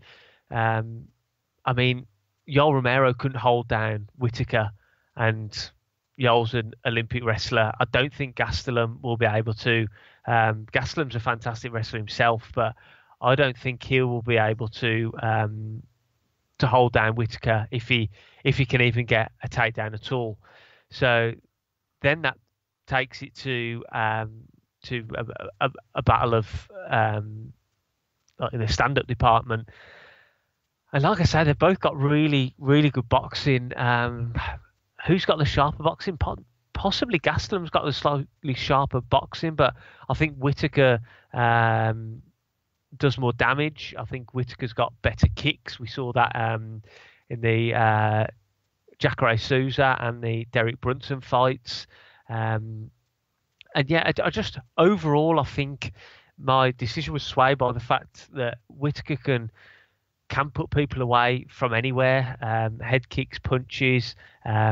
He's got that good wrestling base, which will counteract Gastelum's.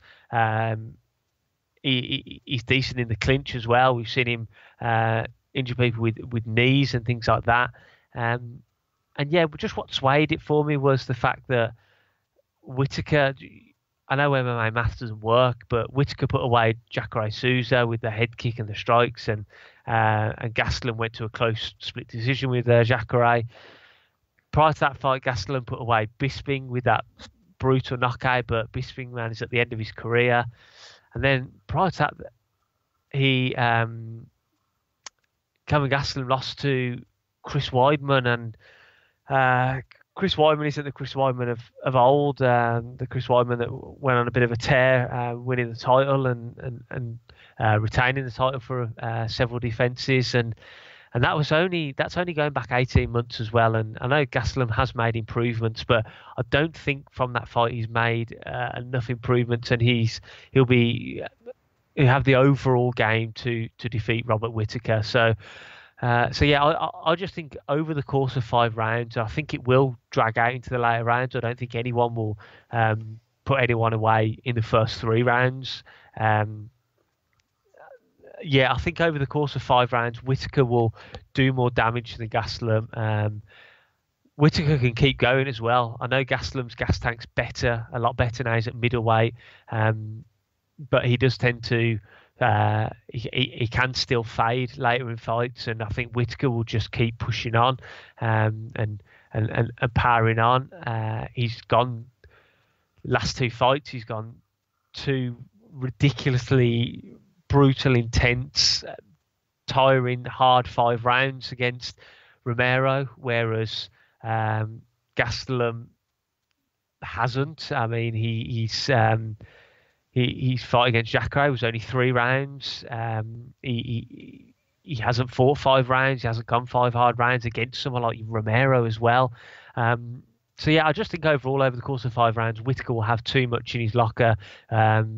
With the boxing, with his kicks, clinch work, like I say, the wrestling will nullify each other, I believe. Yeah, I think Whittaker can will win over the course of 5 rounds. Like I said, though, I think it'll be close. I do think that Gastelum, we don't know what effect the Romero fights had on Whittaker's long-term health. I mean, he took some heavy shots in those fights, and Gastelum does have power in his hands, as we saw in the Bisping fight. So, can I see Gastelum catching Whittaker? Yeah, I can. I wouldn't be massively shocked if he slips and lands a nice counter that wobbles Whittaker and then he puts him away. I wouldn't be massively stunned, shocked, like jaw-dropping, can't believe it kind of thing. That there's every potential for that to happen. But yeah, my pick is Robert Whittaker. I do believe he'll have more tools in his arsenal. I think he'll win this later on in the fight, either via decision or he'll stop it very late when both fighters tire and just accumulation of strikes gets to Gastelum. But yeah, I'm going with Robert Whittaker and Still to win this fight. For me, I think the line on this fight is off. I think that Whittaker being sort of like a -250 favourite, I think he should be below the -200 mark. However, I do think that he wins comfortably. So I know you're saying, John, that you don't think it's going to be that way. I do, and I think in regards to the striking, they're both very similar. I give the speed edge slightly to Gastelum, in all fairness. But Whittaker's smart, man, on the feet. And I just don't think that he's going to get into positions, i.e. like brawls and things like that, where the speed is going to play that much of a factor that he starts to lose the fight because of it. I think in regards to the ground game, I think Whittaker's takedown defense and his get-up game is better than Gastelum's takedown offense and topside grappling. So, again, similar to what you've said, John, I think that'll definitely cancel each other out. I think this is a fight that's going to take place on the feet. Now, you'll probably be sat there thinking, well, why do you think Whittaker's going to win this so comfortably? And I'll tell you the reason why. I think Gastelum's very, very hittable, and the one thing Whittaker is accurate. So I say the one thing, he does plenty of things great. Is an unbelievable champion and an unbelievable fighter. I think that just came across the wrong way when I said that, but he's very accurate, man, and I just think Gastelum's going to be there to be hit all fight. I really, really do. Go back and run the Jacare and Gastelum fight, because Jacare emptied his gas tank after round 1. Round 2, he sort of had a little bit of a second win, but he was still emptying his gas tank. He was getting beat by this point as well by Gastelum, so not only was he tired, he was also getting hit. Now, in round 3, Jacare actually came back into the fight and started landing so much on Gastelum. He was pretty much teeing off on him, and he had, I'm telling you, he had very little in that gas tank. And Gastelum was just getting hit, and some of these shots were powerful, so you can't even make the argument that Gastelum, he knew he was all right, and he knew he could take these shots because he was forward and he was coming forward, eating them and giving them back. That wasn't the case at all, man. It was Jacare coming forward and popping Gastelum, and Gastelum would have a turn. No matter how much you think you can take your opponent's punches in mixed martial arts inside a cage, you don't test that. You know what I mean? Yeah. So it wasn't a case of he was thinking he was okay, because he's losing the fight, getting popped in the face.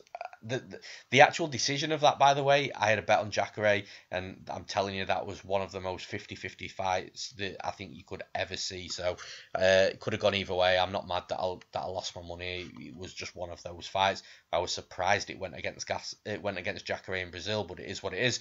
Now, like I say, once you see that Jacare was teeing off on Kelvin Gastelum while Jacare was totally gassed, I'm telling you, that does not shed a great light on Gastelum in this fight against Whittaker, because Whittaker won't tire like that. He will go 5 rounds. He's already gone 5 rounds twice hard with Yoel Romero. There is the argument that that could have some negative effects from that fight on Whittaker, but we don't know that for sure. We haven't seen Whittaker in there against anybody else since, due to the injuries, and that leads me to my one concern with Whittaker. He has had some injuries.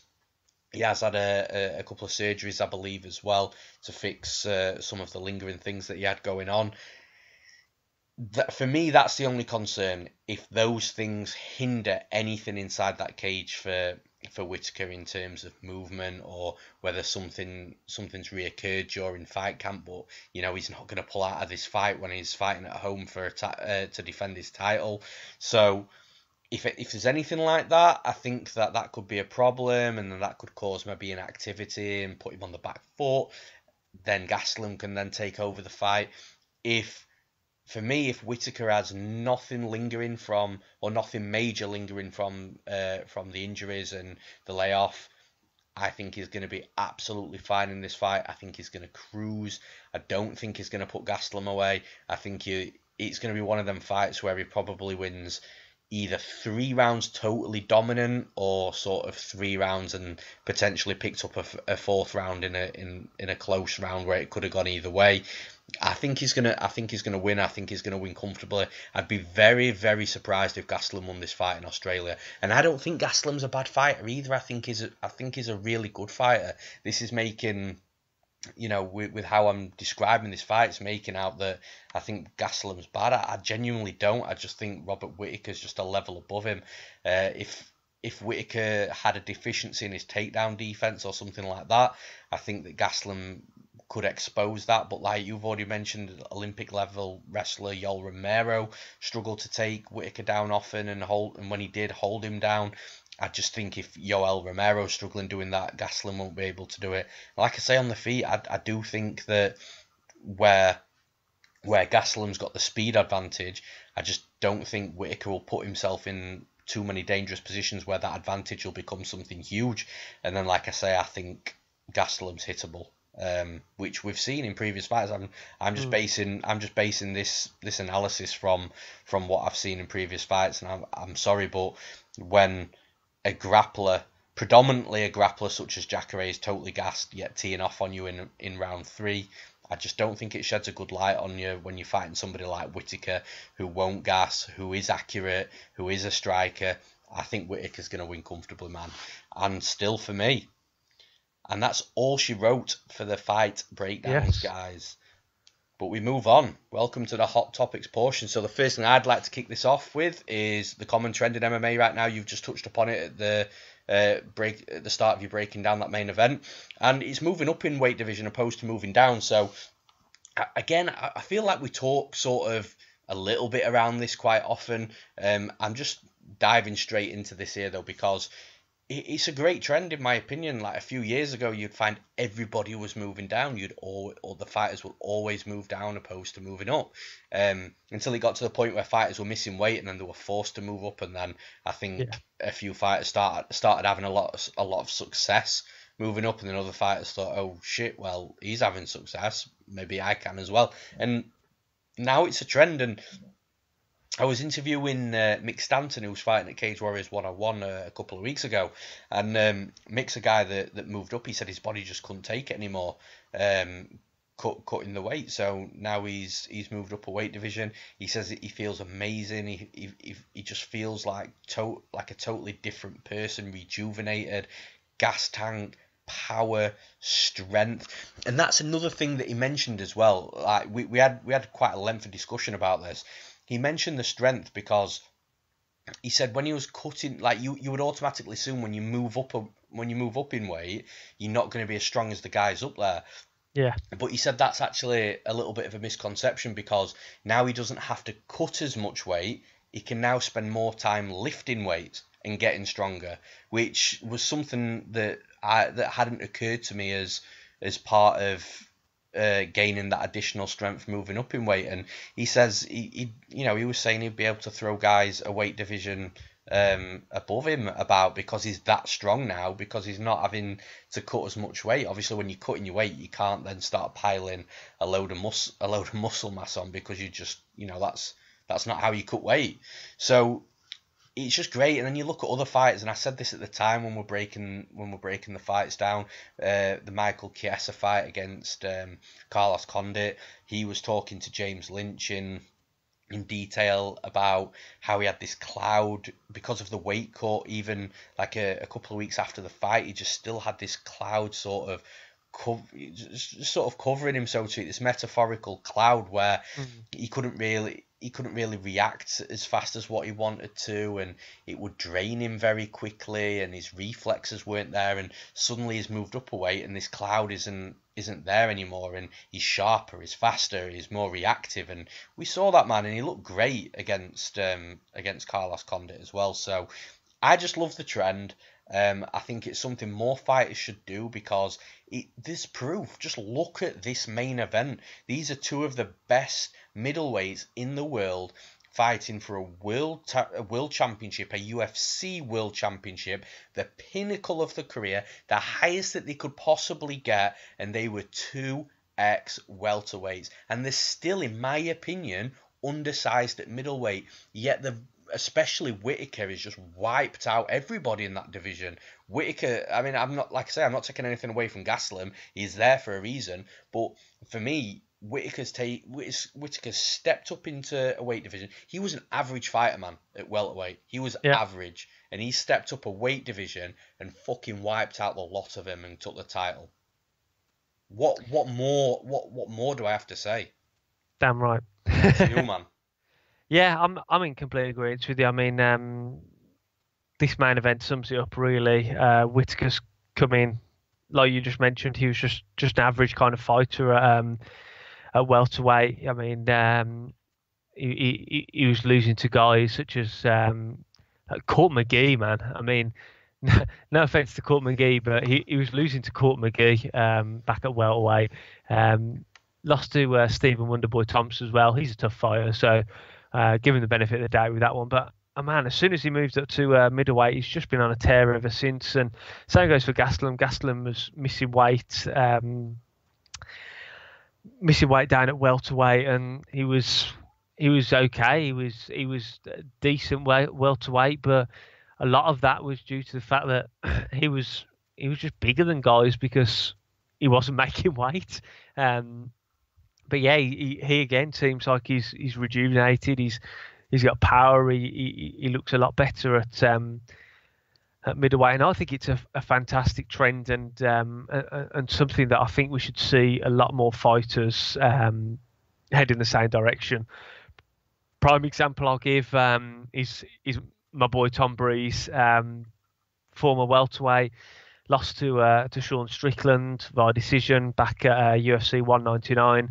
Decided to move up to middleweight. Then he's been unfortunate with injuries and opponents pulling out, etc. That he hasn't really been as active as he wanted to. But man, when he stepped in there against Dan Kelly, he looked fantastic, and it's one of the best he's looked. And I spoke to him afterwards, and he said it's one of the best he feels. And just training in general, he said to me he's got so much more energy. He said he was really drained. I mean, he's tall. He's about 6'3", so for a welterweight, that's pretty tall still. And he was cutting a lot of weight to get to welterweight.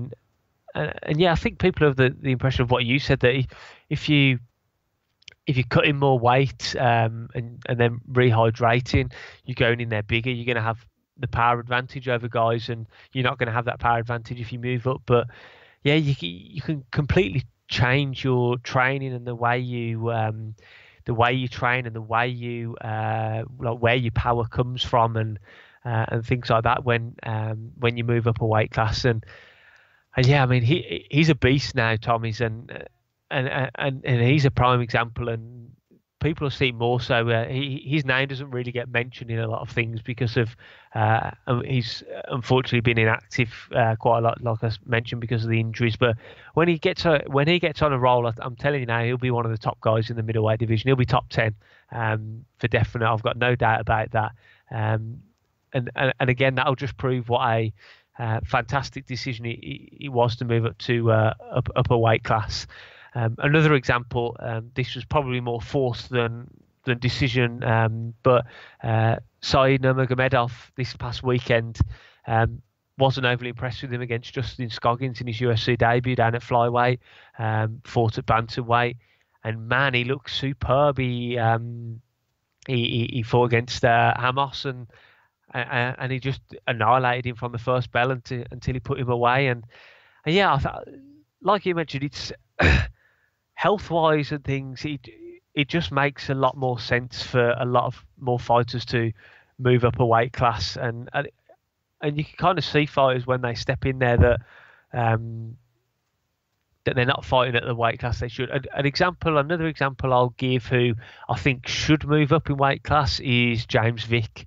Now the guy's a massive lightweight.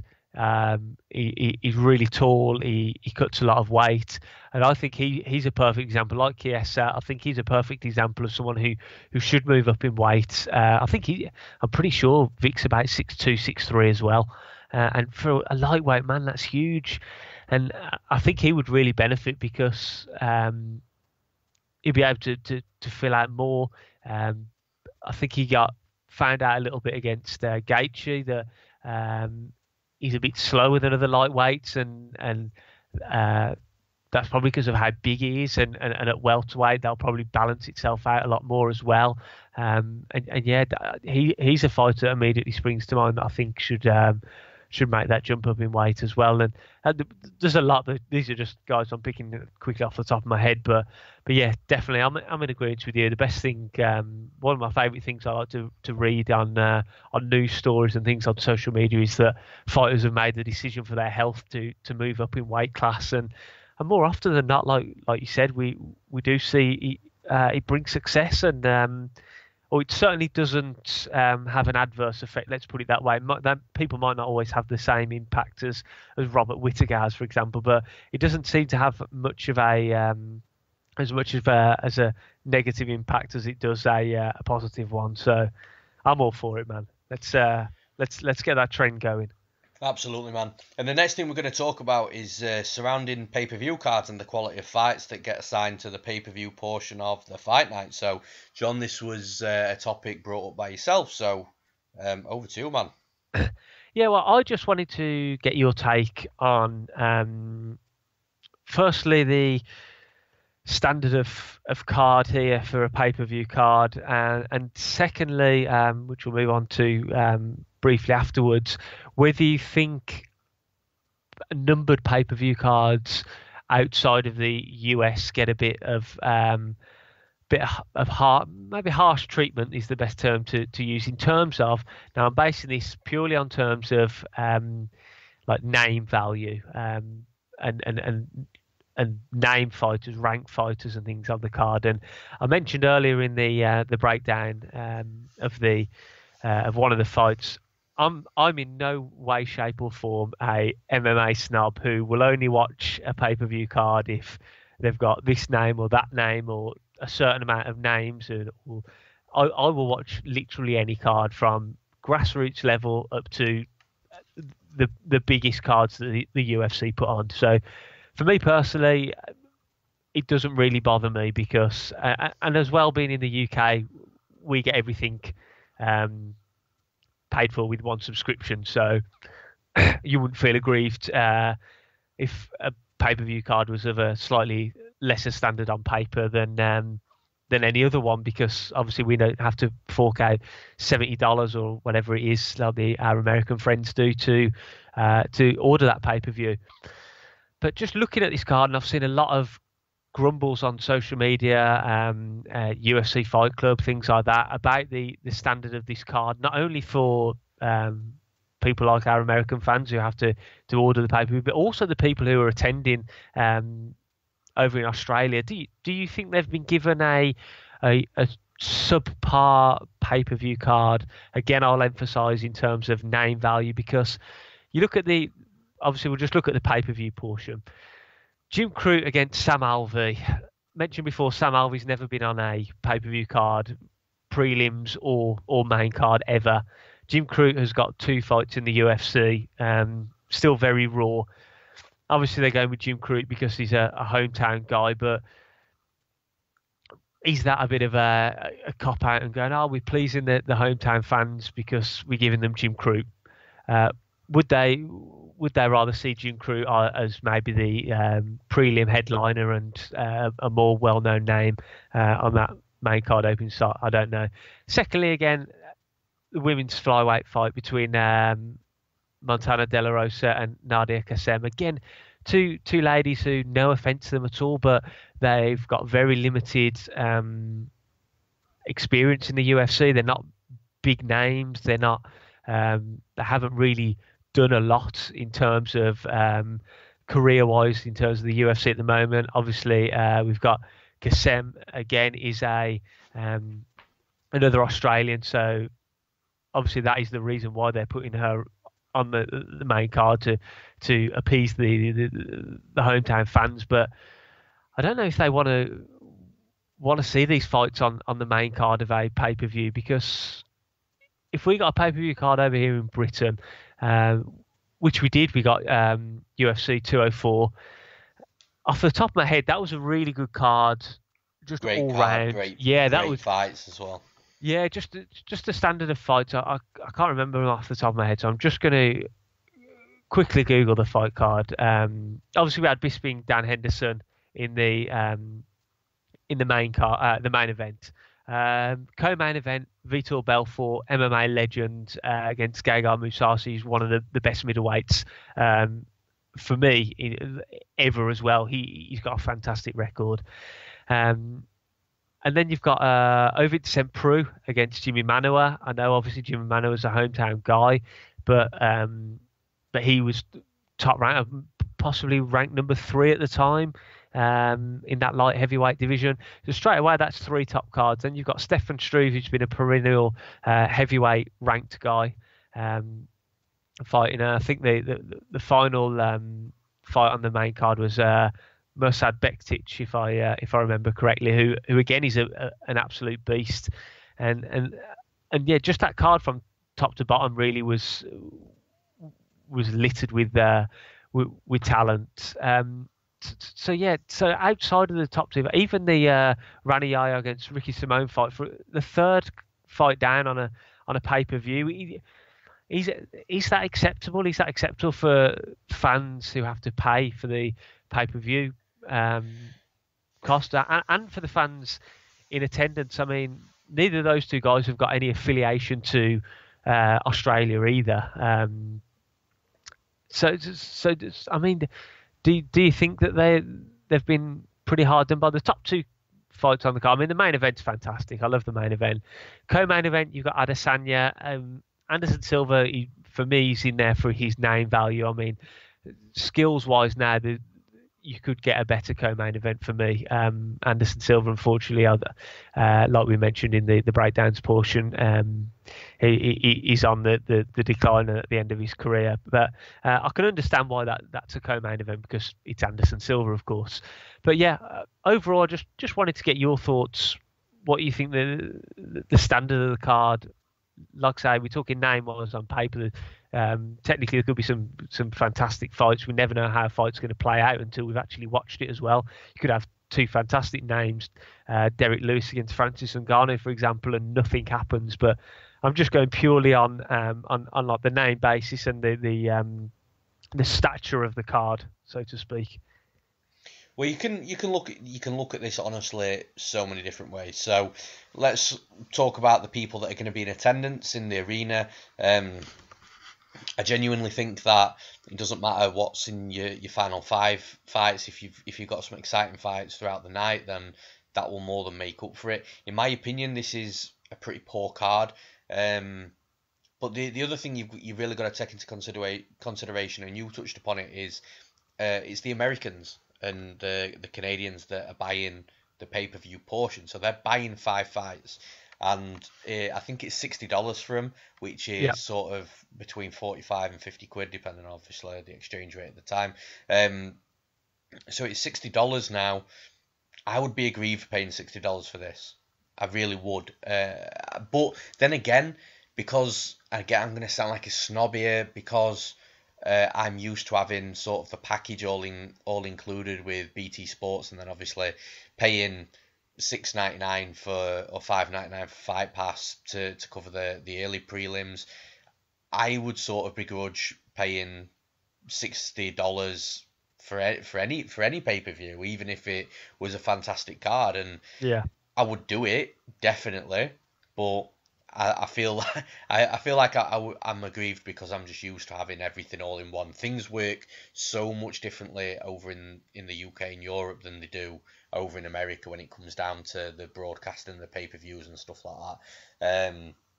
So the other side to it is, and I hear this a lot, with people from America and Canada saying that there's one great fight, the main event's so great that it's worth their $60 just for that main event. So there's so many different ways. It's all subjective, man. There's no right, there's no wrong. I think this is it's an under par card for a pay-per-view card.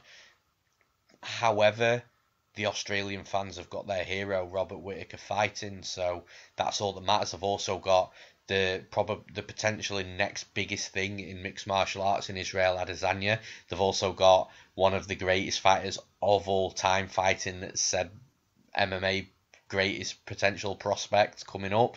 So they've got 2 fights there that are just absolutely just fantastic fights, and especially for the guys in the arena, they're gonna get to witness a legend, an up and comer, a hero, and a title fight, man. Like it's subjective. You can't. There's no answer that you can give. I'm struggling to give an answer from a pay-per-view portion point of view because I'm not the one paying $60. Like I say, I just wouldn't be happy paying $60 for any pay-per-view card, but I would if I was obviously living over in the States. I suppose that's one of the plus points of not having to stay up till 6 a.m. you know. But yeah, it's tough to answer from that perspective. And then, like I say, it's subjective. I don't think this is a great card, but it's a great card for Australia because they don't have many cards, and they definitely won't have many pay-per-views. It's just like us when we got UFC 204. It was special. It was a pay-per-view in England, and you know, they had to stay up till 6 a.m. inside the arena, which is nuts, you know. But it's like it was a special occasion, and I'm sure people over in Australia are seeing it the exact same way. I'm sure the people over in America that are used to buying these pay-per-views month in, month out, tends to be like one a month at least. I'm sure they've got absolutely no qualms in paying $60 to see Robert Whittaker versus Kelvin Gastelum and Israel Adesanya against Anderson Silva. So yeah, they can absolutely get away with it, man. For the UFC, their primary concern is selling a pay-per-view. Does Whittaker versus Gastelum and Adesanya versus Anderson Silva sell a pay-per-view? Every day of the week. So for me, I get it totally. So I say, it's just subjective, man. It's so hard to answer a question like that. Just quickly following on that second point I made, do you think that when the pay-per-views are shown across the world, obviously Australia, we've seen pay-per-views in Brazil, the UK, do you think that there's any impact on the standard of cards as to where they put it? Do you think they think, we're having this outside the States, we can water it down somewhat, or do you think it's just all you said, based on I don't think they think like that, man. I genuinely think, like, how many, say if UFC absolutely stacked this card with 5 of the best fights that we could possibly want to see, the next pay-per-view is going to lack, because oh, maybe not the next one, but then if they stack the next one in the same way, then the third one, eventually it's going to lack, because the UFC have got obviously hundreds of talented fighters that are in the best, like I say, at the pinnacle of their careers. But the best of the best, there's only a select few from each division. Obviously, that's why you've got your rankings. So, like, your top 5 from each division, you can't just keep on piling the pay-per-views, stacking them with your best stars, because eventually, when these fighters are in the recovery process and then back in negotiations, back trying to sort a fight, back in camp, you're going to have other pay-per-views while all that's happening. And if all your biggest stars are sidelined, then your pay-per-views are going to be terrible anyway. So I actually think the UFC is smart by putting two or 3 at the most real top fights on pay-per-view cards, because that leaves room for other top fighters to fill in other pay-per-views. Am I making sense? Yeah. So I'm with you. I don't think you can completely stack every pay-per-view. So the fact that you've got Robert Whittaker and Kelvin Gastelum and Israel Adesanya and Anderson Silva, I think is absolutely fine. I don't think they've watered it down because it's Australia. And listen, like, for me as an MMA fan, I stay up 6 a.m. every single time, every single week. Man. I don't care who's on the card, who's what if is there no ranked fighter on the card. I would still watch that card. I don't care. I will stay up till 6 a.m. So for me, it makes absolutely no difference. I love the sport. I love MMA, and yeah, I mean, like I said, coming back to the initial question, it's so subjective. For me, if I was in America, would I pay $60? Absolutely. That's the bottom line of it. I would definitely pay it. That's all we need to know. So, and the next thing we're going to talk about is, as always, the discussion of fights that could earn Fight of the Night bonuses, Performance of the Night bonuses. I think you went first last time, John, if I remember rightly. So I'll jump in first this time. I think it's fairly simple from my perspective anyway. I think Fight of the Night is going to be the main event, Robert Whittaker and Kelvin Gastelum. I think it's going to be 5 rounds. If it's 5 rounds, it means it's going to be a great fight, because both are terrific fighters. Performance of the Night, I think, is going to go to Israel Adesanya. I think Adesanya will finish on Silva, and if he does, it's going to be impressive. And I think everyone's gonna, well, not love it, because Anderson Silva's obviously the guy we love, but I think everyone's just gonna be so impressed, man. Now the next performance of the night it's gonna be quite tough. I'm going for Kang. I think he rolls onto Teruto Ishihara, if I'm honest. I think he looks impressive. I think we'll see some nifty grappling and transitions and stuff from Kang, and I think that'll be enough to get a Performance of the Night bonus. So Fight of the Night main event, Performance of the Night, Adesanya and Kang. Yeah, I'm pretty similar to you. I'm going with the main event for fight of the night. I think I'll be really good back and forth for 4 or 5 rounds, however long it lasts. Again, I'm also going with Adesanya. I think he'll finish Anderson Silva first or second round. Um, Next one's pretty tough. If Yahya can get a hold of Ricky Simone and lock on a submission, then I wouldn't be surprised to see him get a performance of the night bonus, or possibly Montana De La Rosa against Nadia Kassem if she can get the fight to the mat and utilise her submission skills and get something. But yeah, it's pretty tough. I'm going to go with Yahya. I think he's going to lock something on late on in the fight and submit Ricky Simone and get a performance of the night bonus. And that's the lot for this week's podcast, guys. For the bets this week at UFC 234, don't forget to check out the premium bets from Newsome MMA and the membership options available too at newsomemma.co.uk/premium-bet. So, John, before we hit the Newsome MMA plug, what do you need to mention, man? Yeah, man, just as always, love it if you'd check out any of the work, any of the content that I get out. This week I had the pleasure of interviewing Fabian the Assassin Edwards ahead of his fight at Bellator Newcastle this weekend against Lee Chadwick. That's available on the Newsome MMA website, or I've put the link up on my my Twitter page, or it's available via YouTube on the Newsome MMA page. And as always, look out for anything I put on Fight Post, either on Facebook, Twitter, or www.fightpost.co.uk. And yeah, as always, just hit me up on Twitter, man, for a chat about all things MMA. At MMA and me, and I'll always make sure I get the follow back so I can talk MMA with some of you guys. Sweet. Now, for the quick Newsome MMA mentions. First of all, I'd like to mention Concussion Pro 1, who are partners here at Newsome MMA. Concussion Pro 1 are the world's first dedicated concussion supplement, providing protection, recovery and benefits to the brain and body of professional athletes. If you go to concussionpro1.com, you can use promo code NewsomeMMA15 for 15% off your order. The next mention is the long-term sponsor of Newsome MMA, CBD Life UK. CBD is an amazing product and something that I use myself. Thousands of professional athletes also use CBD too. And at CBD Life UK, they've got a wide variety of products to suit the needs of any customer. You can go to cbdlifeuk.com and use promo code NewsomeMMA to also get 15% off your order. And the final mention is a new sponsor of Newsome MMA, Golden Ticket Fight Promotions. Golden Ticket put on some fantastic MMA shows and are one of the biggest regional promotions in the Midlands over here in the UK. The next event is GTFP 11 at the Hangar Events venue in Wolverhampton on February 23rd. All ticket inquiries can be made on their social channels over Facebook, Twitter and Instagram. And that's it from us, guys. Enjoy the fights on Saturday night and we'll see you next week. Enjoy.